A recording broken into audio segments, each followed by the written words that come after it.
Hello, listening people. Hello. You're listening to Spit and Polish Presents Unappreciated Masterpieces. I'm one of your hosts, Ryan Slawinski. And I'm his friend. Hello, friend. Hi, Ryan. At what stage are you now, friend? Oh, Ryan, I was born once. I grew, and now I've graduated.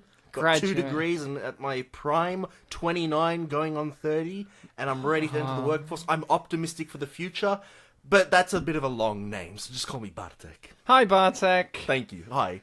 We are Spit and Polish, likingly because we're always spitting and we both happen to be Polish. Is that not correct? Graduating friend who's turning 29 and 30. Just call me graduating With friend. 2 degrees.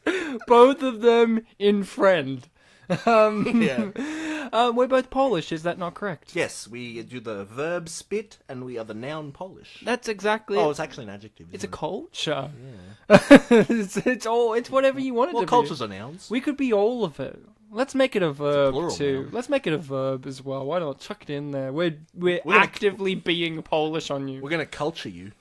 You're gonna get so much bland food from us. Sounds like you're gonna turn someone into a cult, though. So You're gonna get so into the Polish cult, the biggest cult in Poland.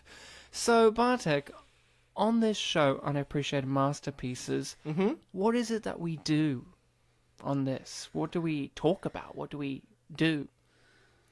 well, what we do is we talk into the microphones. What we talk about are unappreciated masterpieces, which are theatrically released films, feature films, in other words, that have been released, have been out there for anywhere between a few months to decades, Yep. but they have not received the love that they deserve. So what we mean by that is that they're not talked about, whether that's at all or any more or that much at all. Yeah. We believe that these films are, coincidentally, the greatest films ever made, and that they should be talked about more, because cinema is a big industry that has thrived. Now, I remember last week in our episode, there was a point where I brought up this film called Citizen Kane to that film. yeah, to like make a point about the film.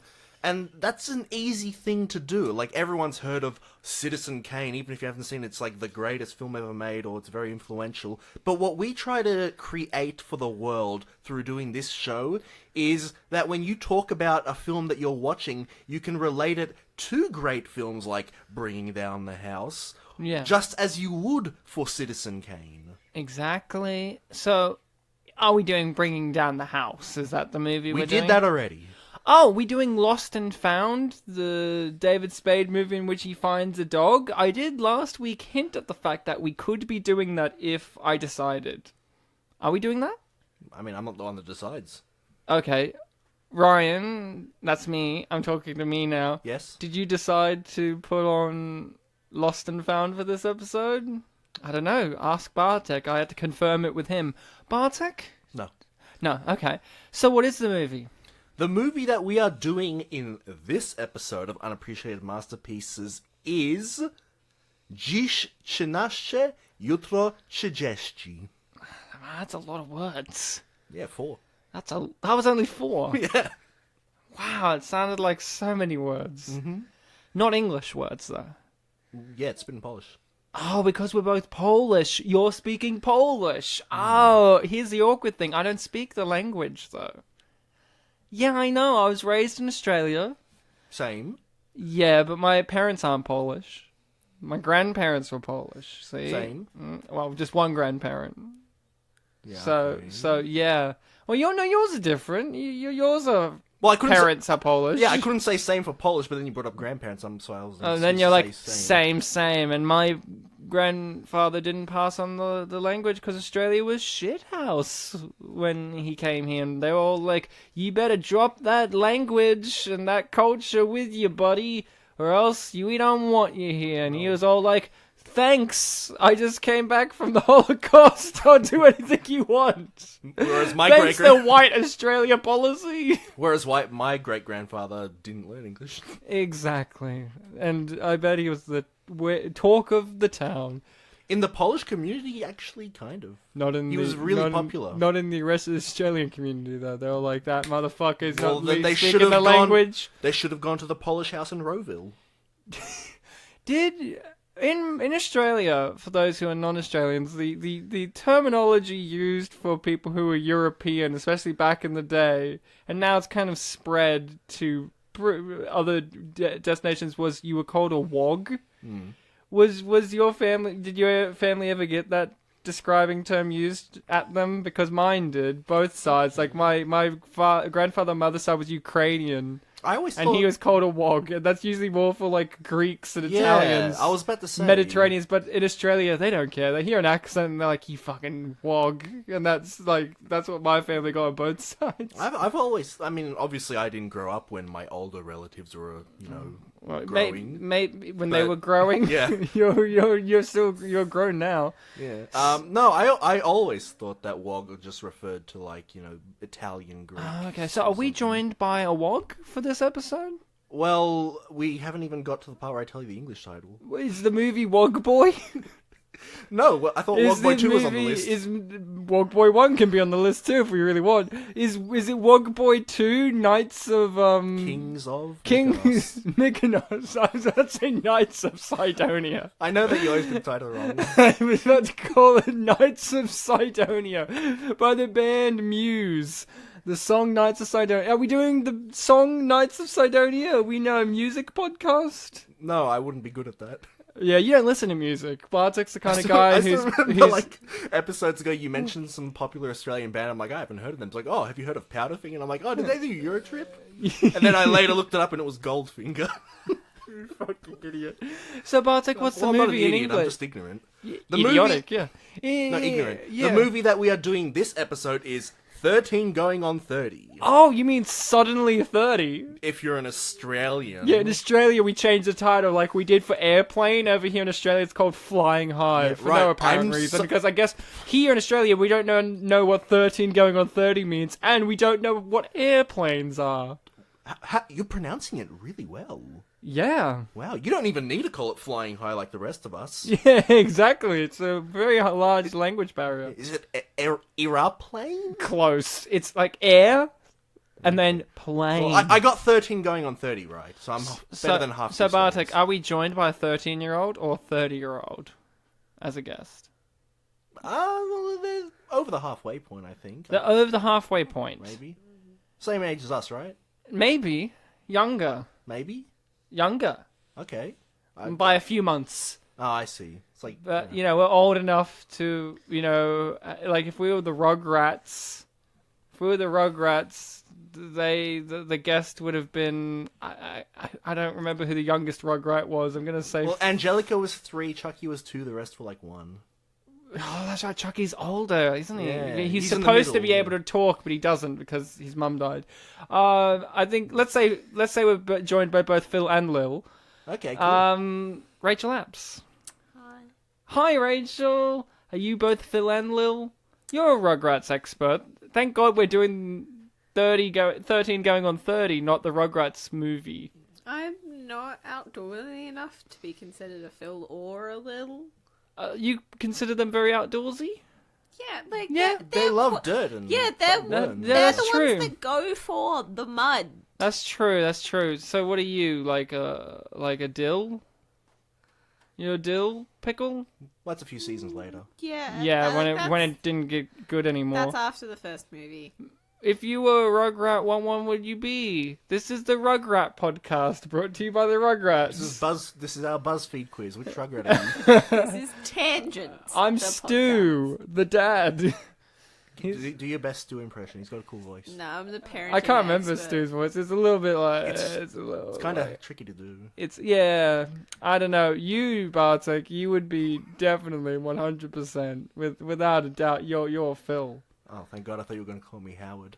Which one's Howard again? Is he the one with the mustache? He's Phil and Lil's dad. Oh, that one. The one you don't see too often. You're the granddad. you're the Jewish... You're the Jewish... Oh, the other granddad. The Jewish grandfather. Why not? Okay, I thought you were talking You don't, about get the main to, one. you don't get to be the one that introduces the kids to pornography. I don't remember that. Wow. Oh, you don't remember that? The grandfather in Rugrats is the best because there's an episode in which he's watching like pornographic stuff on the TV and they're like, No. He's like, get out of here, kids. No. He goes to the video store and he's like buying pornographic material. He's rented porn and he's like, I've got this one for myself. And then another time, And then he leaves them watching there and then goes upstairs to his own room. With the TV, like with the video. And my favorite, which is Stu, I think it's Stu talking about like, man, it's, this is so bad I lost at Russian roulette. And then the grandfather being like, you don't know how Russian roulette works, do you? Just so deadpan. So we're not doing the Rugrats, unfortunately. As much as I would love to do that, I would rather do Angry Beavers. I like that a lot. They didn't have a movie, did they? No, but we should demand that they make a movie for Angry Beavers, and they have to make the lead star the Stump character, their friend. With the googly, with the drawn-on face. Not even necessarily that, like, it has to be the about actual main character. But I would appreciate it if most of the promotional material was him. Yeah, was him with them in the background. Because the whole gag in that show was he was like a superstar. He was like the greatest. Yeah, the greatest. He's the Robert Downey Jr. of that universe. I like just them being in the shadow of Stump in their own movie. So if you've got a copy of the movie, suddenly 30 or 13 going on 30, have a look under your Rugrats and Angry Beavers DVDs. It might be there. And then you find out it's in your Rocco's Modern Life collection, and you're like, shit, why did I put it in there? I'm such a nickhead. Exactly. And then one person's like, what about Hey Arnold? You could do the Hey Arnold movie. I didn't like Hey Arnold, so leave me alone. I liked it. I hated Hey Arnold. I didn't hate it, I just didn't like it. I was like, this isn't for me. I'd rather watch... I love? What? This movie we should 13 going on 30? Yeah. Or Courage the Cowardly Dog, a show that not enough people talk about. It was the greatest, and it was one that I didn't get to watch enough of. So get your copy of the movie 13 going on 30 if you have a copy. I imagine you all do, because, this is Jennifer Garner's first starring role in a movie. And that's important, because Jennifer Garner's been on the show twice before as mum/wife in... movies with funny guys in them, Kevin Spacey, the funniest of guys. He really cracked me up when he came out as gay. That was just so funny. Remember Nailed It? Remember Nailed It in 9 Lives? And then, of course, the wife to Steve Carell in Alexander and the Terrible, Horrible, No Good, Very Bad Day. I think that's his name, the full name. Yes, that's the title, yeah. I got it right. So get your copy, because I'm going to do a countdown from 3, and I'm going to go all the way down... What language? In English, and I'm going to say play. So get ready, because I'm going to start this in 3, 2, 1, play. So we're 1 second in, 2 seconds. We're up to 5 now. So we are brought to you by the lovely lady, Columbia. Is it? Miss Columbia? Miss Columbia? I can't remember. She's based on one of those old Hollywood actresses, and I'm blanking. And there's a part of me that's just in the back of my brain. It's called Sony Pictures Entertainment. Yes, haha. Company. They don't exist anymore, do they, Columbia? I think they're gone now. You never see them at the start of a movie now. That's a good point, yeah. Them and TriStar. You remember the Pegasus flying at you? I don't think you see them anymore. I always get them mixed up, yeah. And then there's Universal with the world, Earth spinning, which is weird because they're called Universal, yet they show only Earth. Well, global's too short a word to put around the whole... Why not just Earthly? Well, that's a bit weird. Remember when there was a period of time where they thought 20th Century Fox was going to have to change their name to 21st Century Fox? Do you remember this? Because I remember thinking it. I don't remember hearing that was a about big it. deal. They're like, they're going to have to change that. And then they did. They're going to change it to Disney. So, this film is a masterpiece, of course. The first line is, "Move it, Dorcas." That's right up there with Rosebud.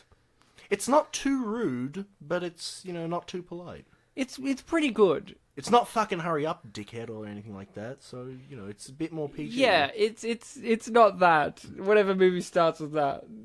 I imagine there is a movie. You know the greatest thing is, we've had like 100 years of movies at this point, and you really could believe that literally any phrase that you could come up with has been used in a movie by now, and could even be the opening lines to a movie. Like, something like, Fuck me, Grandpa! Could be the beginning of a movie already. It could be Bad Grandpa or Dirty Grandpa. Either Grandpa movie. Just to draw our attention to the film at the moment. Yeah. So she's just gotten her school photos back, and they're shit, because he took the photo in the middle of her being annoyed that he was getting her name. The photographer was getting the name wrong. Yes. The photographer was shit. Well, of course, it's a school photographer. Have you ever had a the good framing school? of the photo was bad. Like, that's all they need to do. Well, Rachel, But her hair gets cut off. well, of course it does. I didn't want to burst the bubble, but I want to speculate that maybe in the future segment that photographer is the guy who works for Sparkle magazine, and that's why they need real good photographers. It's the one that Tom Tom goes for. It's the one that Tom Tom, who's the lead one. Oh, fun fact, while we're still here, Brie Larson is one of the girls in the Six Chicks. And apparently she's the one that Who gets kicked out of the Yeah. group when Jennifer Garner's character becomes a sixth chick in the timeline that we don't get to properly see. Which is great, because Brie Larson, of course, Oscar-nominated actress. She's going to be playing Captain Marvel. And she's in Scott Pilgrim versus well. What we just mentioned there, is that the fastest spoiler we've given on the show so far? No. There have been movies where the name of the movie is a spoiler. Okay. The Boy Next Door. There's a boy next door. Spoiler alert.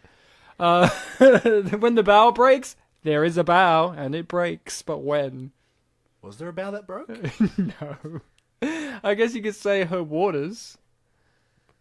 Yeah. Maybe, I guess. Yeah. The bow was the vagina all along. The vagina No, we made it would be along the way. mucus plug. Come on. Mucus plug. The mucus plug in the cervix. It's what keeps the water inside. Of course I did that. Classic Rachel, just wanting to kick the table and mucus plug. And educate us, Ryan. Give the full story. Okay, so the mucus plug is near the cervix area. No, it's in the cervix. Well, The isn't mucus- near in? Oh, don't get into prepositions right now. I'm the one who's teaching, Rachel. No, you already Now, got the have idea you guys, of verbs wrong have you? before. I didn't say that. Bartek was the one who got all that wrong. Hey, who wants to have a razzle? Have you ever eaten a razzle before? Is that a real candy in America? A razzle? Well, based on my knowledge of growing up in America, I would say that maybe, I don't know, I've never gone there. Well, do you have any American friends? Do you have any friends? Rachel, are we friends? I didn't realize that the magazine she was reading was Poise Girls. Yeah. I didn't figure that in my brain that Poise existed when she was a little girl. I've only watched this movie once. That's my history with the movie. I've seen this once before, and that was last night in preparation for today's show. But you've been aware of it for a long time, right? I had been aware of it because it's the movie with Jennifer Garner in it. Like, you know, a few episodes back, we did a movie called The Love Guru. And in that movie, I asked, what is it that Jessica Alba is known for? I said, what is it that we know? Why is Jessica Alba what she is? And at no point did we say the Fantastic Four. But this is one of those movies where it's like, whenever people ask, well, what about Jennifer Garner? What's she from? The TV show Alias? Which is J.J. Abrams' TV show where she's a spy lady, and suddenly 30 or 13 going on 30. That's the things that made her. And that's what I knew. I knew that this movie was the one that broke her into the world. You know, she was a TV actress, then broke in as a movie actress. And Jennifer Garner is one of those mysterious talents in Hollywood where she's very pretty. She is very pretty, but in a normal way, I feel. Like she comes across to me as a person that exists in the real world, where sometimes there's some Hollywood actresses that are just so beyond attractive that you kind of go, this isn't real. But she seems like a real kind of person. Like, I could live next door to Jennifer Garner. Yeah, if you say the phrase Hollywood actress Jennifer, you probably think of other... Yeah, like Jennifer Tilly. Yeah. You know, I love Jennifer Tilly. She's one of my... You remember Jennifer Tilly? You don't? You ever watch Liar Liar? With Jim Carrey? She's the client. Don't remember. No, you don't remember her. It's been many years. Oh my god, she's the best part of that, other than Jim Carrey. She's the best part of that movie. Wait, has she been on the show? Yeah, I think so. I remember you having a big rant about loving someone who was in Liar Liar. Or was it a lawyer?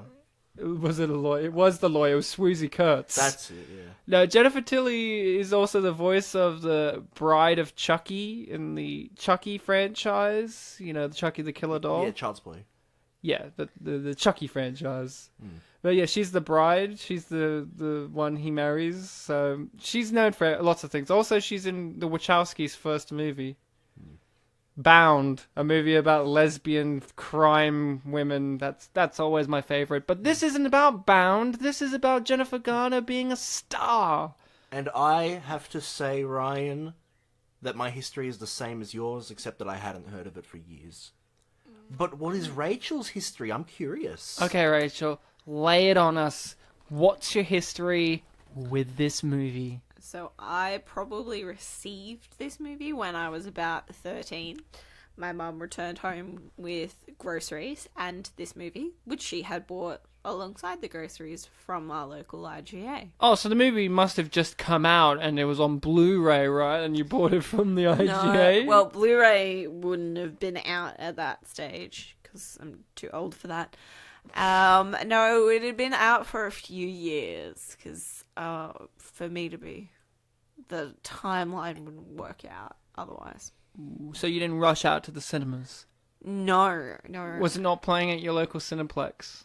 Well, we didn't have a Cineplex. We had a single screen cinema. So they weren't just playing this continuously? No, not 2 years after it came out. But 2 years earlier?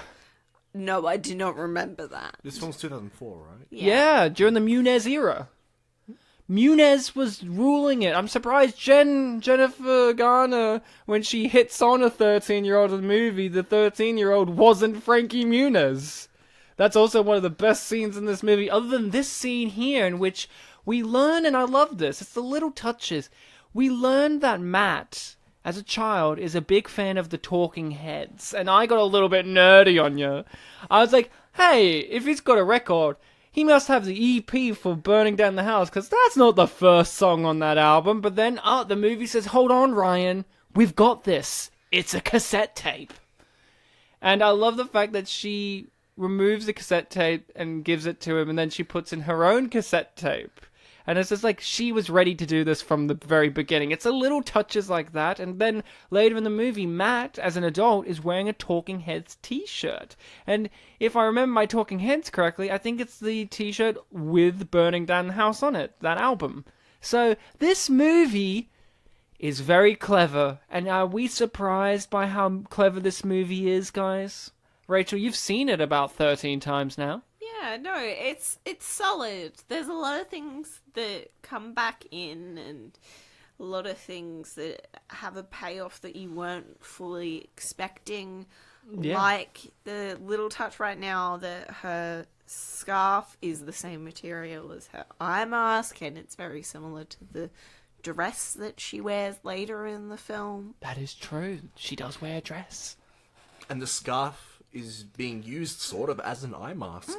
Exactly. So when she wakes up when she's suddenly 30, bam! And look how smart they were. They thought, not only could we cast an actress that really reminds everyone of Jennifer Garner, but have Jennifer Garner's childhood photos be her actual childhood photos. Those are actually photos of Jen Garner. Isn't that, like, amazing? I think my favorite piece of trivia out of all that I learned was, I wrote it down because I loved it so much, which was Jennifer Garner had to spend some time with teenagers to remember how to act like one. I love that. You love that so much you didn't even have to read wherever you wrote it down from. No, I remembered it like an actor, like Jen would. See, I had to spend some time with that piece of information to remember how to act it out for this podcast. So, Bartek, were you surprised by this movie, having not really heard anything about it? Look, to give you a serious answer, I have to just be a bit serious. I'm not very easy to please, so this answer may... Hear that, ladies? This is serious. So I'm not easy to please, and even when a movie tries very hard, the answer might still be no. So when I was watching this film, I was like, look, I'm not easy to please, film. What are you gonna do? And then when I finished it, fuck yeah, I was so surprised. I was pleased. It was amazing. Did you feel the love? Yeah. I'm glad that you felt the love. You Now, can't really feel love, you see, Ryan, but I did feel the love. now, Bartek, although I'd heard about this movie, I had only heard the premise, which was a 13-year-old girl becomes Jennifer Garner, a 30-year-old woman. So not going on 30, but actually becomes 30. Yeah. But I did not know anything else. I didn't know the rules. When I walked in, I knew nothing but the title. Okay. It could have been anything. So you didn't expect time travel? I only had the title. Now, I gotta ask you a big question, Bartek, and I feel the answer's going to be no on this one, because... Big question, short answer, huh? Big question, short answer. The Big Short. Have you seen the movie Big? I really want to, but I haven't. Okay. I know the premise of that one. I expected that from this. I thought she was going to turn into a 30-year-old woman in the current day. I didn't think it was going to be set in the 80s and she would skip till she was 30 years old in the now, in 2004. I didn't expect that. I thought it was going to be like Tom Hanks in Big, or Same setting. or like stuff like that. Like, because these kind of movies exist. So not quite suddenly, but exactly. So you've got a movie like this, suddenly 30 or 13 going on 30. We've got Big, which is the one where Tom Hanks is, he's a young boy, wishes he was grown up and big and turns into Tom Hanks. But that happens like in the current day where his best friend is still a kid and all that kind of stuff. Is Big a body swap thing or is it an No, age thing? he ages. Okay, He ages into a 30-year-old man. Okay, I had a misconception then. Yeah. I'm pretty sure that's just the idea that he's going to turn into Tom Hanks. And it makes sense because this movie nails it too, like Big did. They cast the right child actor. I believe that this young girl, who's only 11 when she did this, would grow up to be Jennifer Garner. Oh yeah, Didn't you think she so? was Yeah. really good. She was spot on. I mean, I actually looked at her and went, Jen, is that your kid? It could be, you know. Jennifer Garner could have secretly had a kid, and this went, you play the young version of me. But I thought it was going to be like Big.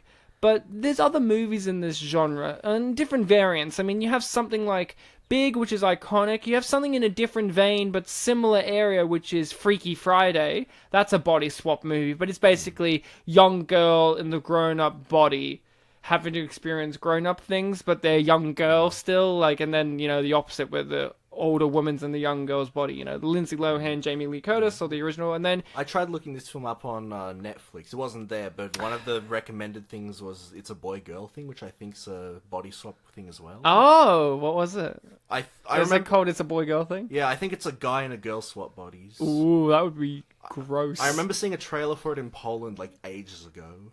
Yes, and of course the other one would be the one that asks the question... Matthew Perry or Chandler from Friends, is he going to be the grown-up version of Zac Efron? Let's see. Where the movie is just basically Matt Perry is sick of his life and he wishes he was 16 again. And that's the name of the movie, right? 17. 17 again. Fuck. Numbers are hard, yeah.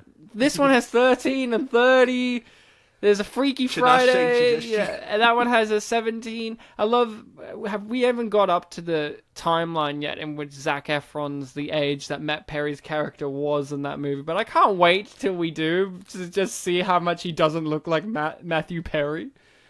Because that movie asks the question, is he going to grow up to be Matthew Perry, High School Musical? High School High is a different movie altogether. But, I expected Big, but with Jennifer Garner. And many people have criticized this movie for basically being Big, but with Jennifer Garner. And I think that's unfair. Because in Big, he gets to fuck someone as an adult. And that's one of the big moral quandaries that movie leaves you with. Because he falls in love with an adult woman who he has sex with, and then he turns back into a kid, and she freaks the fuck out about that. And she's like, oh my god, what have I done? But I'm still in love with him because I knew him as an adult. This movie doesn't fuck around with that, because you know why? This movie says she skipped into the future in which she lives the bad timeline in which she was a snobby bitch, but she falls in love with her childhood sweetheart friend. But it's okay because they don't have sex because he's engaged to someone else. But they do the The kiss. Ryan, I was going to spell it, but you actually said it. You studied it, so it sounded like they were going to do the KKK. I'm like, oh no, the Ku Klux Klan. My favourite verb. They're doing the Ku Klux Klanning. Sounds like a dance. They're doing them, and when they burn down the cross.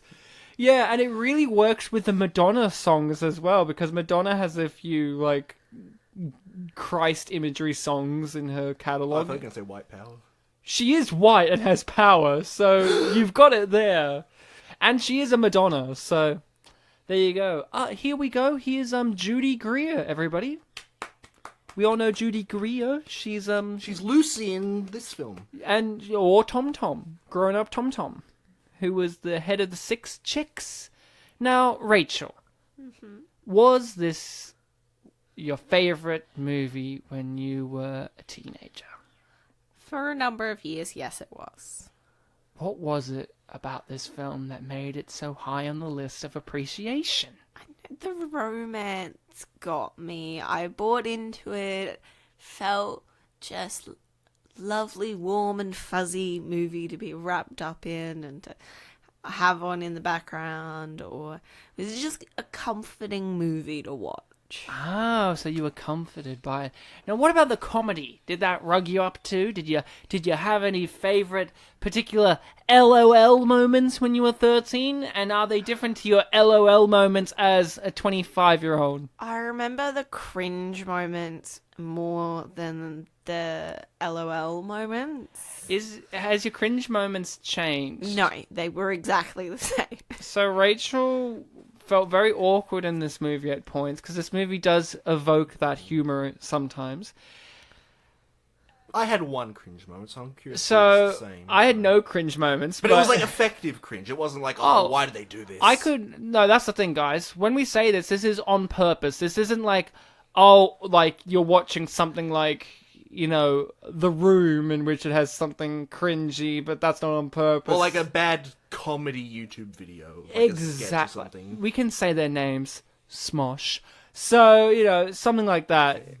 You're like, how dare you say Smosh? No, when I was younger, I remember liking them, but I haven't watched them recently. Exactly. Yeah. Go back, buddy. Go back.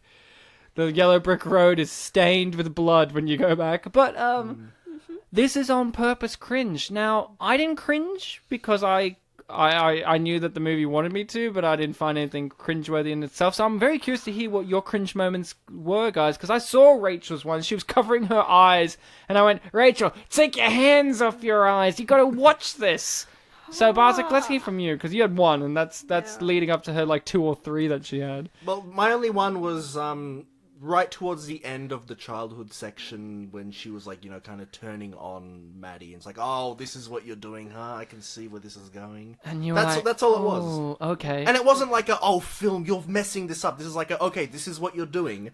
And, I'm disappointed in you. And, well, I'm not disappointed. It was just like, this is what you are going to be basing the rest of the film on. Like, let's see what you do there. It was like a good thing. Okay, Rachel, you're going to tell them? The main one where I was covering my eyes was when, as a 30-year-old woman, she hits on a 12-year-old. Boy, that was pretty good. The funniest part. Yeah, but Rachel was like, oh my god, this part! I can't stand it. That, and you also cringed and closed your eyes when Tom Tom's leaving, because as a young girl in the childhood it phase. gets me, and I'm like, no, I don't want to see this. Now, Rachel doesn't want to tell us her third one because she forgot, but I was there. Rachel kind of hinted at it. She loves romance in this movie. She did a little bit of the close the eyes, put a hand over when she knocks on the door, and it's the fiance of Mark Ruffalo at the door, being like, he's out getting his tux, and Rachel's like, oh god, no! It's like, because they're getting married tomorrow. See, that's a different type of cringe, Bartek. That's a, oh no, the romance isn't going smoothly cringe. Well, we're talking about like social faux pas and awkwardness and teenage whimsy. Well, we don't understand that because, we aren't Jen Garner. We're Mark Ruffalo. You and I, we're both the Mark Ruffalo, and Rachel's the Jennifer Garner. We're both engaged. No, I'm not gay. I'm not gay. We're not to each other.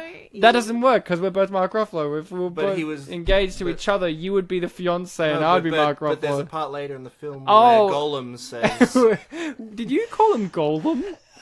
Yeah. well, Golem. I haven't seen it, but I don't care. Yeah, but a golem and a golem are very different things. Look, Ryan, I'm just saying it. You Like, have to there's going to be some Jewish listeners here who's just like, did he just call him a golem? It's a golem. Don't confuse It's a that. he. It's a name in that instance. It's referring to a thing or a mythical creature the other way. Yes. yeah, you wouldn't call a golem a golem. No. No. What is this, Pokemon? Gotta catch 'em all. Got a Golem all. Golem's a Pokemon. Is it? Yeah, Geodude evolves to Graveler, evolves into Golem. Does it? Yeah, I promise. Okay, I'll allow it. Fact check that. Fact check it, Pokemon expert. Spartak knows. He knows in the 7th episode he caught a crab No, Pokemon. the crab was the 7th Pokemon he caught. Oh, you made it sound like last time we talked about this. He was like in the 7th episode he caught a crab Pokemon. It was the 7th Pokemon he caught, not the 7th episode of Pokemon was when it was caught. Okay, so in this movie, I did not cringe, but I did laugh. I laughed. And I had my biggest LOL moment personally came from Andy Serkis. He was my favorite character as Richard, the editor-in-chief of Poise magazine. It's always very funny remembering that Andy Serkis is a human. Do you know what I mean by that? Like, when you see him as a human, and you're like, oh, and he's British too. You're like, a lot of things. British in this. Oh, he's so British in this. He's like very British sensibilities about him, while also being quite Americanized. So it makes it really odd when he decides to do certain things or say certain things, because it's like, no, a British person would be too polite to do that. Not when they're flamboyantly gay like how he is. He doesn't give a fuck. But No, you he were was- surprised that he turned out to be gay. I was genuinely surprised that he turned out to be gay because he wasn't playing it too flamboyantly gay for this type of character. When you hear, oh, I'm a guy who's a fashion editor guy in a chick flick, you gotta expect him to turn out like something from Will and Grace, or even something like, Confessions of a Shopaholic, or something like that, where they have an overtly flamboyant. He came across as he's very flamboyant. Don't get me wrong, but he's flamboyant in a British way as well. Where I was just like, if they didn't have this line later, in which he said he was gay or implied that he was gay. Well, laughed, yeah. Yes, but like, but he does mention, it's like, is he gay? That he's not asking that because he's not gay. But like, if he didn't do that, I wouldn't have walked away from this film in my notes saying Andy Serkis gay with exclamation marks. I wouldn't have had that. I would have just went, okay, he was just flamboyant, or whatever. It's like kind of like his character. I didn't think about his sexuality when watching it. I didn't think, oh, will he fall in love with Jennifer Garner?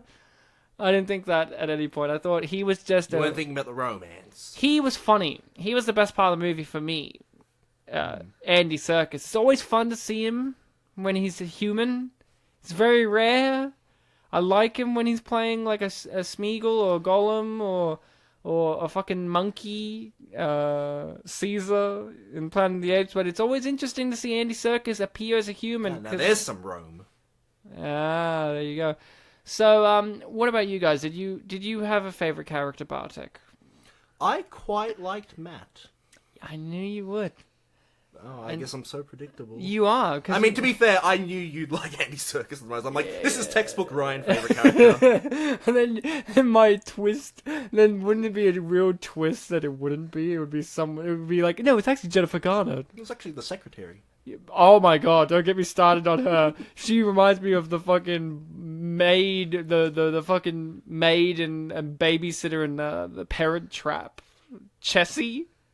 Yeah, there was someone. It's been it's been a while since we saw A year. Yeah. Chessie, not Jessie. Chessie. Yeah, yes, that's right. Yes, I remember because the dad has an interaction. Like, oh, I remember you. I just want to point out that in this scene here, I paused it last night because she asked, "Are your photos going well?" And he points at the poster for Blue Velvet, the David Lynch movie, and says, "It pays the bills." And I paused the movie. I paused it right there, and I turned to Rachel and went, "Is he trying to indicate that he did the poster to Blue Velvet? Because that movie, I do believe, came out before they time traveled." He had a camera when he was a kid, Ryan. I think that movie came out in the very late 80s, if that, early 90s. But, like, this, yeah. His fiance is just like, you can take photos of bottles of pharmacy pills anywhere, which is what's in, like, the background. But you like the Ruffalo. Yes, it was a rough. Is this your first time seeing him outside of a superhero movie? I feel like there was one other thing I'd seen him in, but this is definitely... Look, when I saw, like, the cast listing, there were a lot of names there that was like, I know these names, but I can't really put my, faces to them. The names, yeah. And then, like, I went to, Wikipedia, and I, like, scrolled the cursor over his name, and it showed me his photo. I'm like, he looks familiar. Obviously, he's the Hulk in the Avengers when series. I read that, I'm like, oh, okay, I guess he was, yeah. He is. Still is. I've only seen the film, like, once, and it was forever ago. You've only seen the one with him in it? Because he's in a few of the Marvel movies now. Yeah, you saw Infinity War, didn't you? No, he didn't bother with that. No, Bartek's you saw too hip. Black Panther, and that was your Marvel movie for the year. For the year, for the 3 years, yeah. Yeah, but that's Circus it. was in that. That's it. You're done with it. You're like, that's it. I mean, I saw Black Panther because I had a free didn't ticket. even connect that Andy Serkis is in the Marvel Universe. Oh my god, that's right. Who else in this movie's in the Marvel Universe? Probably no one. Maybe Judy Greer. I don't know. Judy Greer as Nick Fury's mum. Hey, we don't know what happened to Becky or any of those random girls at the sleepover. Yeah, all those random girls. Oh, well, Brie Larson. She's in the new Marvel movies as Captain Marvel. We've already got this. Holy fuck, we could make an Avengers movie out of this movie's cast. Brilliant. And you know what? It could be called Suddenly Avengers. Well, that's the Australian version. The Australian version, but the other one would be called 13 Going on Kill Thanos. But I would watch that movie.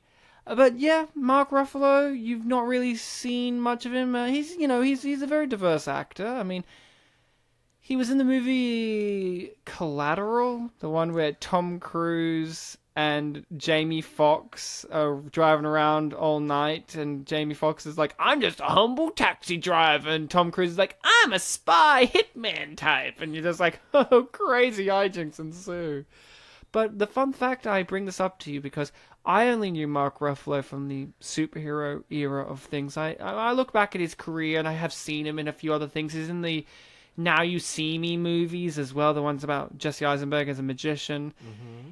But the thing is, Rachel said this to me, and I honestly didn't believe it until I saw this movie, which was, for a very long period of time, for most of his career, he was a romantic leading man. That's what he did.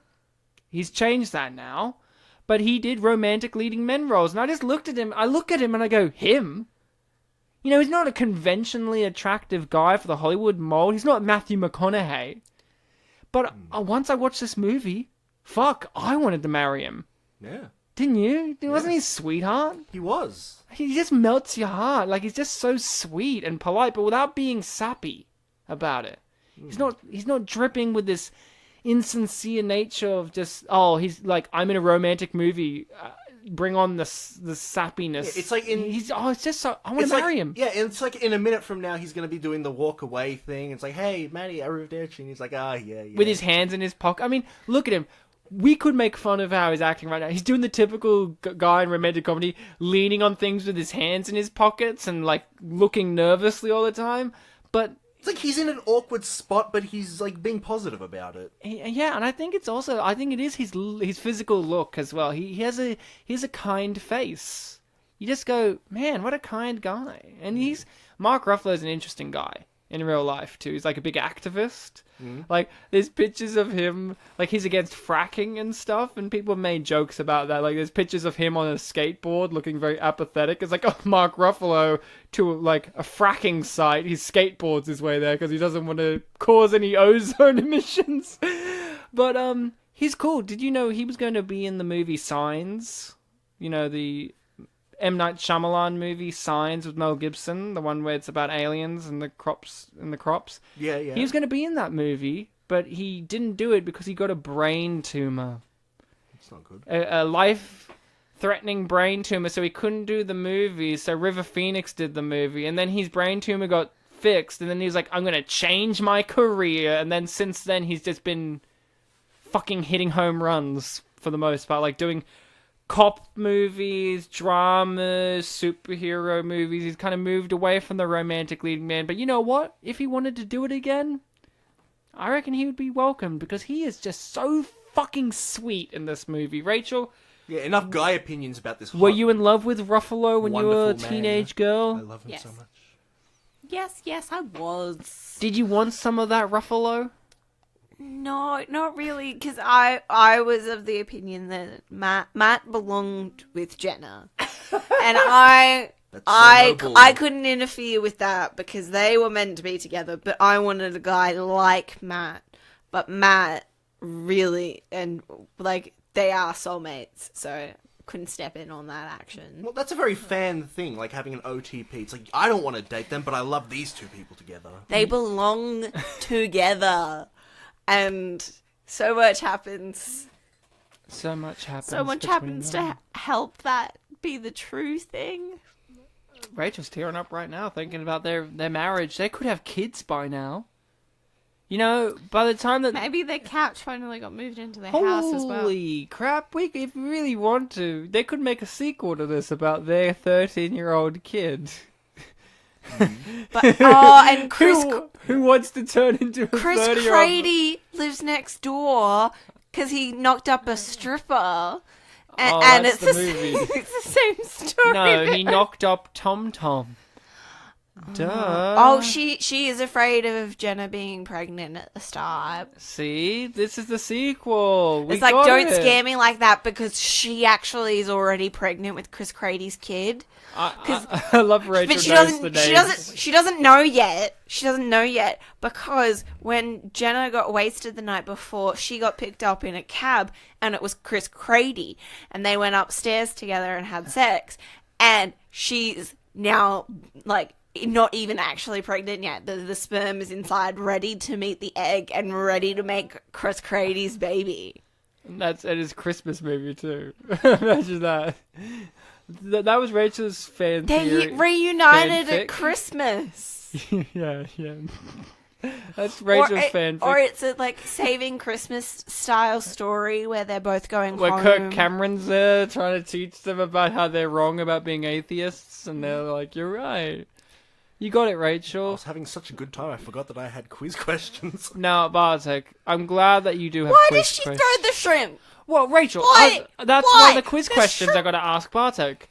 I got my own quiz questions, which is I'm asking you a quiz question. Bartek, when you were a 13-year-old, did you just throw your food behind you willy-nilly and not look? She's a step away from... I'm asking Bartek a No, but quiz question, Rachel. She's a step away from being the guy in Train Spotting. She, like, I honestly Which thought... guy in Train Spotting? The one who drops the glass over there. You mean Begbie? Yeah, Begbie. Yeah, Jennifer Garner is one step away from being Begbie from Train Spotting. In that one particular scene. You're right. So Bartek, 13-year-old you just fucking throw food behind you? Look, Ryan, I know that her birthday is really late in May and mine is too, but I wasn't born in the 80s. Ah. Well, she probably would have been born in the 70s. 70s, you're I wasn't dead wrong, born but in yeah. either one. She would have been born in... The 80s. No, She's- 70s. She would have been born like in 74. 74 she's because it's 86. 1987, Yeah. May 26th, Yeah. I want to say. I'm May 30. So she's just a little bit older than you in days, not years. So what's a almost quiz 20 that years. you've got us? Are any of these relevant now? Yes, there is one that's relevant. Wait, did you just say... Oh, yeah. Go on.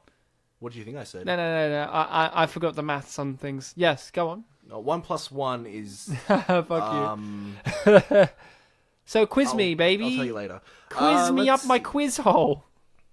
Oh yeah, all three of these have already happened, so I can give you all of Well, them Rachel's a anytime. teacher, so she'll know the answers, and she grew up with this movie. So hit me in the quiz hole. When Jenna was 13 years old, what did she want to be? Oh, Did she okay. want to be a six chick, She did. an honor student, Yeah. a cheerleader, A cheerleader. or a boy? A boy, a boy, a boy. Oh boy, what's your answer? Six chick. Ooh, Yeah, that's right. you nailed it. Yeah, you did. Second one, nail me. Oh, okay. I did 8 quizzes and I picked 3 questions that I liked. Great. There were a lot of quizzes. Oh, I imagine so. This movie is one of the ones that I'm imagining people listening to this will go, wait, you're doing this as an unappreciated masterpiece? Why? I'll tell you why. 6.1 on IMDb? What the fuck? Yeah, you might love the film, but ask the person next to you if they love it. And I don't know what Roger Ebert thought about this, but I imagine he had an opinion and it was he negative. did, yes. Yeah, he did. He was like, I was not like that when I was 30 years old, nor was it like when I was 13. When I was 13, I already had glasses, had grey hair. I was blah, already blah, blah, a boy. He gave it 2 out of 4. Oh, he didn't seem to mind it too much. Yeah. He was like, when I was 13 years old, I was Andy Serkis's character. I But read look, I Ryan. read Poise magazine already. Why did she have to wait till she was 30 years old? Oh boy. Did you read Poise Girls? He read Poise Boys. That's a better title. It Yeah. is such a gay magazine. What are you reading? Poise Boys. And when you say it, you're like, what are you reading? Poise Boys? You hear that thumping rave music that they play at gay clubs? Boys. Boys. Well, I don't know Poise what Boys. music gay Dush, club. dush, dush, dush, dush. Go on. The next question is... Is Poise Boys a magazine? If so, have you read it? Dush, dush, dush. Yes or no?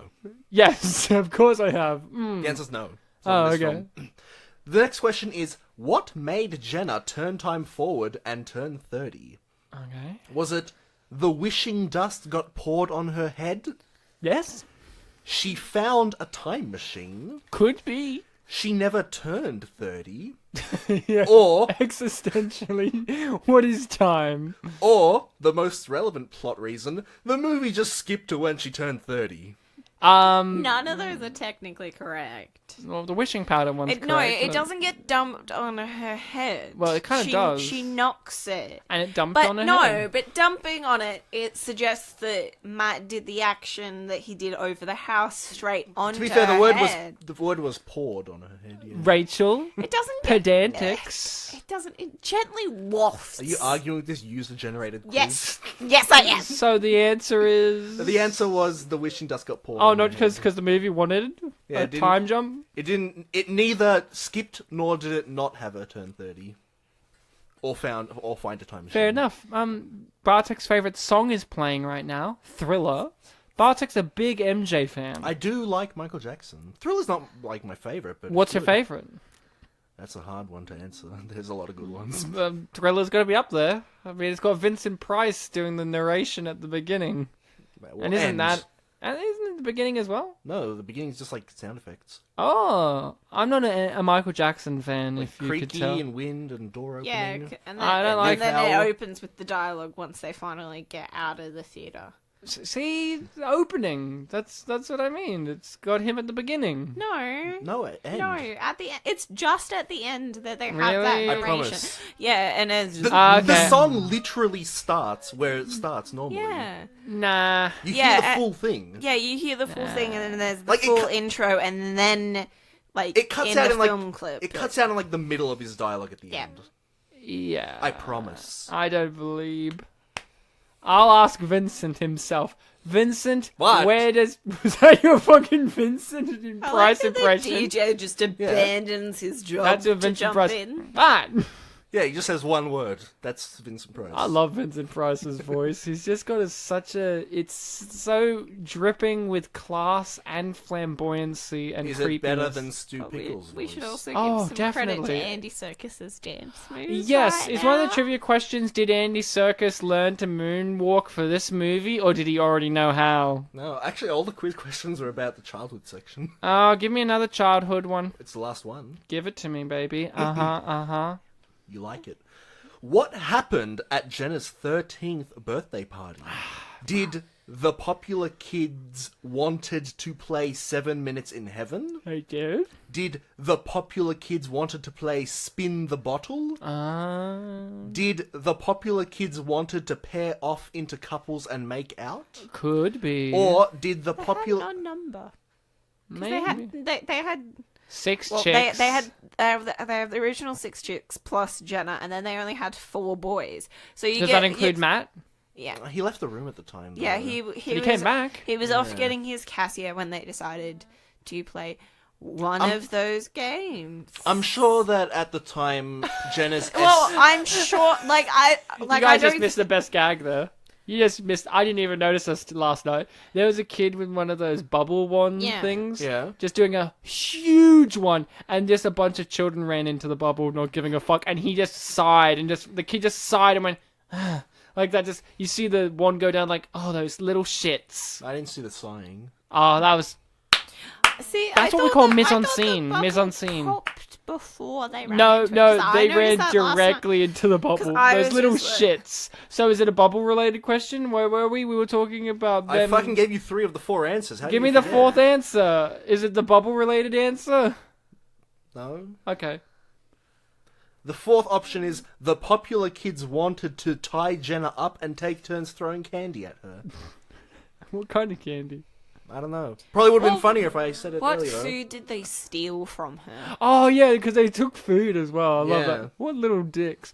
Bartek, you're a man expert. Do you find this man that Judy Greer suggests that they should hit on attractive? Because I didn't. Well, I'm not attracted to men, but... Yeah, but look at this guy. Look at this guy. The one that's in the background, they're like, yeah, him. I just wondered, what the fuck? Him? He's the attractive guy that they could get? That guy is the attractive guy that they could find for the movie? Rachel's curling up already because she's realizing that... Rachel, is it because you're realizing that the person across from him was eating nothing but avocados? What? It's this green mush on the plate, and I'm assuming it's avocados and lettuce? Just lettuce. It's lettuce Maybe left it's guacamole. behind. Guacamole. Because the other person is apparently. What does finished guacamole their contain? burger. It's based on avocado, but there's There you other go. things in there. It's no. I really wanted Bartek to answer and him just say guac. Oh, Molly. You and I are on the same page. Rachel, the scene's over now. She successfully hit on a 12-year-old boy who was into it. That Yeah, was... he was up for it. You know what? I would be think- up for it too if I was him. Like, even the funny thing aside, I think that scene was masterfully shot. Because when she's first told that someone's, looking The at her... blocking is amazing. I'm more thinking the framing, but yeah. Cinematography. Blocking too, but yeah. The thing is, she's told someone's looking at her, and the frame, you can't see the kid. Yeah. So, and that's not the genius part. When she's walking towards the guy, the frame actually shows the kid. But when I was watching the film, I was still looking at the guy because I was like, well, this is the important part. So when she walked past him, I was like, wait, what? Then I turned to the left and I saw who she was going to, and that's when I had my laugh out loud moment. Your LOL moment. Literally, I laughed throughout this film at a lot of things. That was the one where I was like laughing really loudly. I mean, it was so loud that Bartek lives in a completely different suburb to me, and all I could hear was, in the wind, I could hear distant echoes of Bartek saying, LOL! LOL! Because it was just so funny that he couldn't even... He laughed so hard that he could no longer laugh, and all he could say was just LOL. He was just laughing so Sometimes hard. ruffle. Sometimes, no, you're not the kind of... Bartek, you're not the type of guy to call it lol and ruffle. You're an LOL type of dude and an ROFLO. Whatever. Yeah, I think there was only one time where I got close to a ruffle. Only I was in a cinema though. ruffle, yet somehow still typing. I was on a seat that was right near the wall, and I was banging it with my fist, laughing. Rachel, her complexion right now is she looks like she's about to cry because she's noticing this awkward love triangle-esque situation going in which there's a hockey player and a fiance who clearly should be together. This movie's really about them, about the hockey player guy and her, how they should be together. Maybe in the fixed timeline, that's the case. Maybe, because this movie, I wonder time if travel. she's still a weather woman. No, she was a news anchor who covers the weather. Yeah. She made a big deal about that. She was the news anchor. No, that does the weather. news person. Ugh. Yeah. He was like, yeah, she's a news woman. She's person. so annoying, and she is barely a character. She's great. She's my hero. Wouldn't you want to grow up to be her? She's a strong, independent woman who believes Mark Ruffalo wouldn't cheat on her. And also, going into getting married, you still haven't decided where you're going to live, who's going to move where, or what they're going to do for a job. Do you think they know It's that like they're going to have 3 kids? weeks before their wedding, 2. and they Ryan, take have notes. none of their future Okay, planned out. Rachel. Do Yeah. they know if they want kids or not? I would assume not. They don't want kids. No, I would assume that they haven't discussed it, so I think secretly she just assumes that he would be down for it, and he's just like, no, the ecological impact of children isn't worth it, and Yeah. I don't want to foster or adopt because they'll probably kill me. I don't want to beauty shame people in this, but I really believe that I'm ready for it. that the casting directors of this movie had like one note in their book, which was no conventionally attractive men.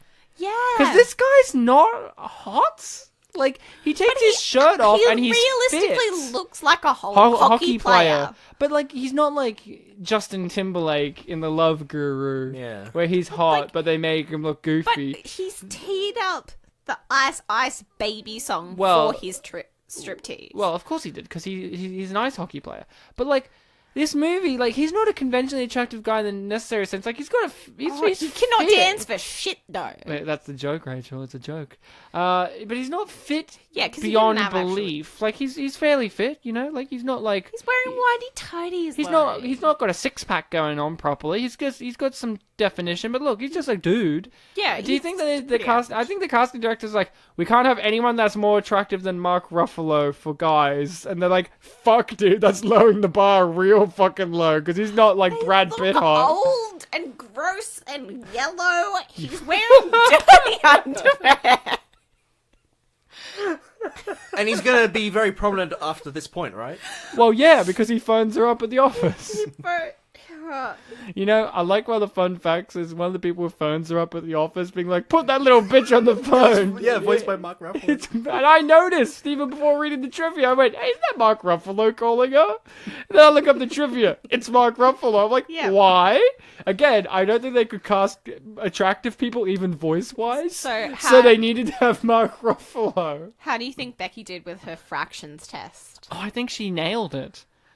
You think Jenna helped her out? Oh, of course, because Jenna, what is this? I asked This is Rachel. them pitching headlines No, but like for articles. this fucking thing she's eating. It's a roll-up of some sort. A fruit roll-up. Yeah. Bartek, did you ever eat fruit roll-ups, and did you put them on your finger like that? And is that a I- girl thing, maybe? I did after watching this movie.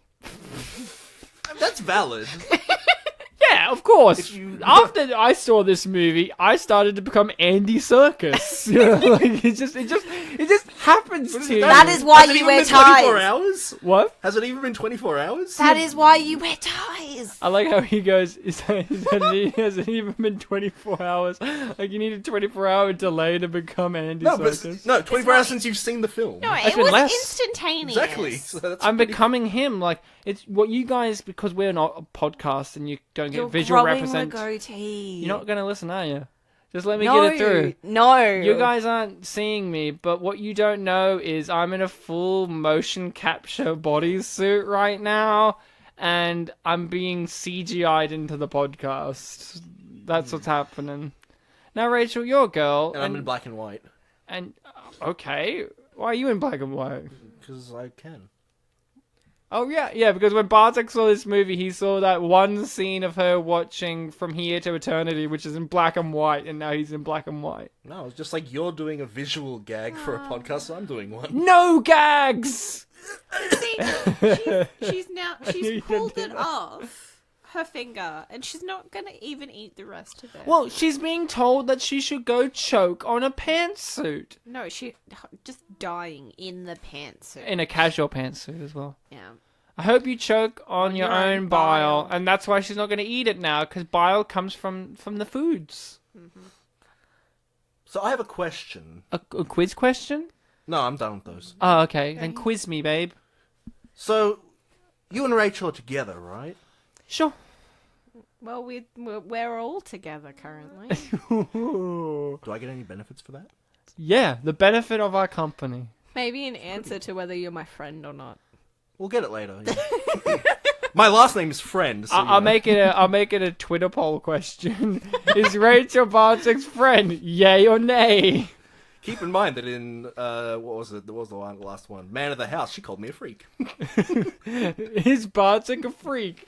Yes. And Can no other. Bartek hold a grudge? No, I found it really funny. Because it's true. And I listened to the episode a few weeks ago, so it's. So Bartek, you're gonna ask the question about benefits? Yeah, we're a couple. No, What that was a tangent question. What do you want? What do you want to know? It's for Rachel. Yeah. So, how's Ryan's striptease game compared to this one? Yeah. Do I wear yellow underwear? Better Not- song choice? Do I do a good song choice? Oh. Some people might say The Sound of Silence isn't much of a song. No, but it's just been a long time since you've done a striptease. I don't do them. That's the real plot Yeah, twist. but the one that you did do, it was like you owe me one for. Oh yeah, and then Whatever. and then my But my you one didn't. was a You joke. did not use Ice Ice Baby. I did not use a song either. I just No. went, "Hey Rachel," and then threw my shirt, and then just went, "Bam!" and then that was it. That's all you need. Because I'm very lazy. I saw the gag reel for this film, and one of them was yeah. one of them was for that scene. He turned around and shook his ass in her face. Well, not in her face. It was distance away, but Right in her face. it was still the same distance away. But she laughed at that. She could smell the poo-poo. She dear. could see skid marks because that would go with the rest Sorry, of you his said freaking poo-poo underwear. and Rachel picked up a toilet paper roll. Rachel needs to do a poo-poo, guys. Listen to her go. I'm kidding. Rachel's poops are like missiles hitting the bowl. You can just hear the explosion of the water. It's just violent. Violent. One of the other gags in the gag reel was it was in the scene later on in the film where the two of them, Mark Ruffalo and Jennifer Gardner, are in. Jennifer Garner? I lightly put a D there. I'll accept you calling. You know me what? out on that. You know what's great though? Letter. Not the first time. It is the third time. Every episode that she's appeared in thus far, I'm pretty sure you've called her Jennifer Gardner. I can believe that. Yeah, go on, Jennifer Garner. Yes. Jennifer not good at gardening, and Mark not very Ruffalo. He's very soft low. He's so Yeah. pretty. Okay. Yeah, they're in Pretty. they're in He's that. in a nice shirt. He is. Yeah. He's being cute. She's in an ugly sweater and pajamas. Are they pajamas? They look like. I think early that's just early. 2000s. That's just early 2000s fashion. Go on. So after They the look like pajama pants because they have the little satin ribbon on them. Okay, Women I'll wear shut up. those, Rachel. Just because you don't, Jesus. what about Jesus? Well, he was considered to be a holy man. By the Jews? Well, they do consider him a holy man, just not the son of God. Is a prophet on its own a holy man? I I believe so. Yes, but I don't think they consider him the prophet. There you go. Nor do the Muslims. They're like, nah, that goes to someone else, baby. And Jesus was Muhammad. like, all right, I didn't want to say his name, because you could get, I didn't want to imply that I was going to make a reference to the fact that Jesus and Muhammad were going to have a fist fight over who's the real prophet, and there's just Buddha in the background reffing. They're friends in South Park. When They're super best friends. when Muhammad isn't blacked out. Well, there was one episode where he wasn't. yeah. So anyway, the gag reel, when they're in the dark room after the montage of them taking a bunch of photos, and they were talking about razzles, like, you know what I'm in the mood for? It's like, oh yeah. And Mark Ruffalo said, I want a razzle, and it sounded like I want a rousal. Oh, and then they all laughed. Yes. And then she gave him arousal. And then Jennifer Garner said something along the lines of, like, we're going to do a lot of takes of this, aren't we? Oh, yeah, because what you didn't know was that was the 20th take of it, and Mark Ruffalo was just like, I can't speak words, I had a brain tumor. And they're like, whoopsie! I remember there was also one bit in the gag reel where Judy Greer said a line a little too, like, monotonously, and then she just rolled with it and said the rest of her lines in the same monotone, and everyone laughed. Great. And as we read in the trivia, Ryan... Judy Greer was comedy expert on set. They're like, is this funny, Judy? And she's just like, I was in Jawbreaker, I know what's funny. And I agree. Jawbreaker is a funny movie. That movie asks the question, can Rose McGowan get away with murder? The answer is no, she can't. She's sucking on a jawbreaker or something. They kill their friend accidentally by shoving a jawbreaker in their mouth. It's a whole movie. It's great. It's actually a really good movie. I don't know why people... That's an Unappreciated masterpiece. That's like got similar rating to this movie when I think it should be much higher.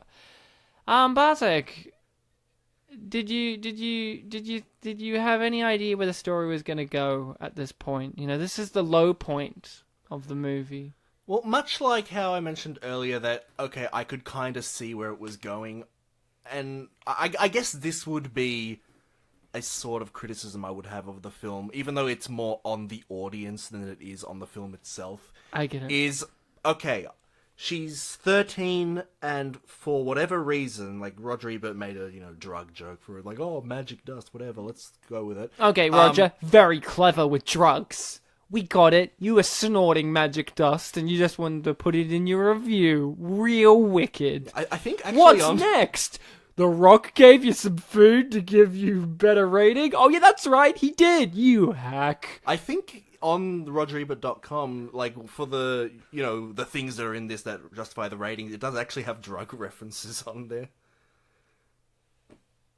But anyway, oh yeah, the thing that I said was on the audience was I could kind of see where it was going, so I got this idea that, like, oh, obviously she's gonna go back to when she's 13, and then she'll, know what her priorities, what she wants to do in life. Yeah. So it did give me this idea of, if that's the case, technically everything that's happening now would get, like, retconned. It's pointless? Not so much pointless, but it wouldn't have any lasting effects. Like, obviously, the emotional factor is still gonna be there, but I did have this idea of, well, obviously there's gonna be an easy way for them to get together in the end. Yeah. So that was kind of hanging over me. There was a thing in my brain about that, but I went a lot darker than you did. I was like, well, if all of this is pointless, she could go full GTA style in this universe and it wouldn't matter. That would be a movie in itself, in which she knows that she's just going to be able to retcon all of this, so she just goes full purge on this world. She's like, I've had enough of you, Judy Greer, and just, like, kills her. It's like, it's going to be fine. There was a super meta, 3 years ago, super meta video game came out that deals with a lot of this kind of, like, different timeline stuff you can mess around. It's called Undertale. It was super popular. Oh, that's the one where people make that stupid fan art for it. Yeah, right? it was very massively popular, yeah. And you loved it, of course. I liked it a lot. I liked the games that it was inspired by more. Like? The Mother franchise. I don't know that. Have you played Smash Brothers? Yeah. Do you remember the character Ness? He was like a little kid with like a baseball bat. Oh, that. Yeah. Mother 2 in the West was called Earthbound. Oh, Earthbound. Yeah. Oh, okay, I know that. Yeah. Yes. I've never played it. Yeah, but one of the inspirations for Undertale was the Mother franchise, of which Earthbound is Mother 2. It all adds up. So, Rachel, what was your favourite series that was inspired by Undertale? That Undertale was inspired by? Oh, I don't know how I can choose. There's like only 2, I think, that I can think of. Okay, Rachel, do you like your pancakes tiny like Jen does in this movie? Because those are some fucking tiny pancakes. They're almost like, what are they called? Pikelets. Yeah, they're a medium-sized pancake, and we go medium? for Okay. large. Well, like, because They're like tiny pancakes. Yeah, but it's made to the size so that it works, so that you can have the strawberries on the outside and it still fits on the plate. Yeah? Just let... I want a pancake bigger than my face when I eat one. Yeah, but that's your priority when you are eating a pancake. That's Man, not can the we get priority some for pancakes after we're done with this episode? Just like fucking plow down. I know. Pancake this morning. I had a pancake this morning. That's why I want more. Feed I me can pancakes. make pikelets. Nah, I don't want no lame pikelets. I want Jennifer Garner-sized pancakes, with the size of Jennifer Garner. Isn't pike a fish? Yes. Isn't Pike just also the name kind of of a spear, I think. and name of the first captain on the Starship Enterprise? Captain Pike, Christopher Pike. Well, I'm such a Trekkie Oh, that I can I tell know. you that the Discovery answer is... might change that. The answer, no, it Who won't. knows? Oh. Star Trek Discovery, more like Star... You know what I love about that? So, the new TV show for Star Trek's called Star Trek Discovery. Mm-hmm. And, you know, they nickname the shows. So you have like Star Trek, Star Trek, the original series is called TOS, the original series. And then Star Trek Next Generation is TNG, the Next Generation. And then Voyager is VOY, Voy. And then DS9 is Star Trek Deep Space Nine. New one is Star Trek Discovery, so people are really trying to call it Star Trek Disco, but people just call it STD. Oh, Star Trek Discovery. Yeah. That's good. I like that. Yeah, but people don't. They're like, don't call it that. This is a serious show. We want to call it Star Trek Disco because that's fun. And I'm like, fuck you. Pay attention to the news headlines, guys. There's going to be a big front page article saying Bartek likes STD. And he watched it. It's like, I've only seen Into Darkness before, so this was pretty good. Oh, don't you... Oh, fuck off. Don't get me started. I could do it. I literally feel like I have so much energy I could do my own podcast with like weekly updates on my feelings on Star Trek Discovery, Star Trek Into Darkness. I really could do a weekly podcast that's an hour long. A true fact for you listening people, it's not too uncommon to see Ryan post something on Facebook that's literally just fun fact or like update, Star Trek Into Darkness still sucks. I had so many people come at me when that movie was coming out and came out. They're like, it's not that bad. It's not that bad because of these reasons. And then I'm like, these reasons are the reasons they are bad. And then those same people, years later, like, oh, that movie wasn't really good. And I'm like, fuck you! You! Front page article, Ryan doesn't like the coming out. Star Trek movies, yeah. If they got Abrams attached to them, no thanks. Because they... Okay, we'll get back to the movie because she's wearing an awesome necklace. But Star Trek, the new movies, for those who are like, hey, I like... We'll get back to the movie, but Star Trek still. First. Look, if you like those new movies, I don't mind. Okay? That's fine. Because one of the things I like about them is the fact that they introduce new people to Star Trek. That's also one of the reasons I hate it, because it's like, it introduces new people to Star Trek, and then those new people check out actual Star Trek, and they're like, what the fuck's this? Because they're not similar at all, other than characters to have names. Where's Benedict? Where's Cumberbatch? Where's the Cumby? But, that's fine. But don't get me started on Star Trek Into Darkness. That shit sucks, because Can we get you ended on it? No! You know what? Now I'm doubling down. I'll end it on this. The one thing that really annoys me about that movie is the fact that the other one exists. Star Trek 2009 exists. Prequel to it. Yeah, the first one. The first one, I mean, yeah. You know what annoys me about that movie? Existing. It ends with them being like, well, the timeline's changed. But that's okay, because that means we're going to have new adventures and new prospects. New stuff, and then the follow-up is just a remake of the best Star Trek movie ever made, which is Wrath of Khan, and I just sit there going, what about all this new fucking shit that you said you're gonna do with this? Oh, clean slate! And then they're like, how about we just ruin the good things? And that's what I don't like. But Ryan had Benedict. Look, I don't even mind him as an actor, but they shouldn't have cast him in that movie. It's like, back in the 60s, they couldn't get Indian actors to play Khan because Indian actors weren't really a thing in Hollywood. And they couldn't get Benedict either. And he was not alive. But so they got Ricardo Montalban, who was, South American, and he would play Indians and Native Americans and Mexicans and all that. So that was fine. For them, at least they got a person of color back in the 60s. In the fucking 2010s or whatever fucking we want to call them, the teens or whatever bullshit, we couldn't even get a fucking Indian guy to play the Indian character. They're like, let's just get a fucking white guy who sucks. They should have gotten the voice actor for Apu. Yeah, Hank Azaria. He's an actual actor, though. I mean, says Benedict Cumberbatch, but whatever. So back to the movie. She was wearing this awesome necklace that I really want to get Rachel. She just loves wearing flowers. Don't you? Sometimes. See how much she loved it? Could I get you I mean, Ryan, you're asking her, but it's all on you.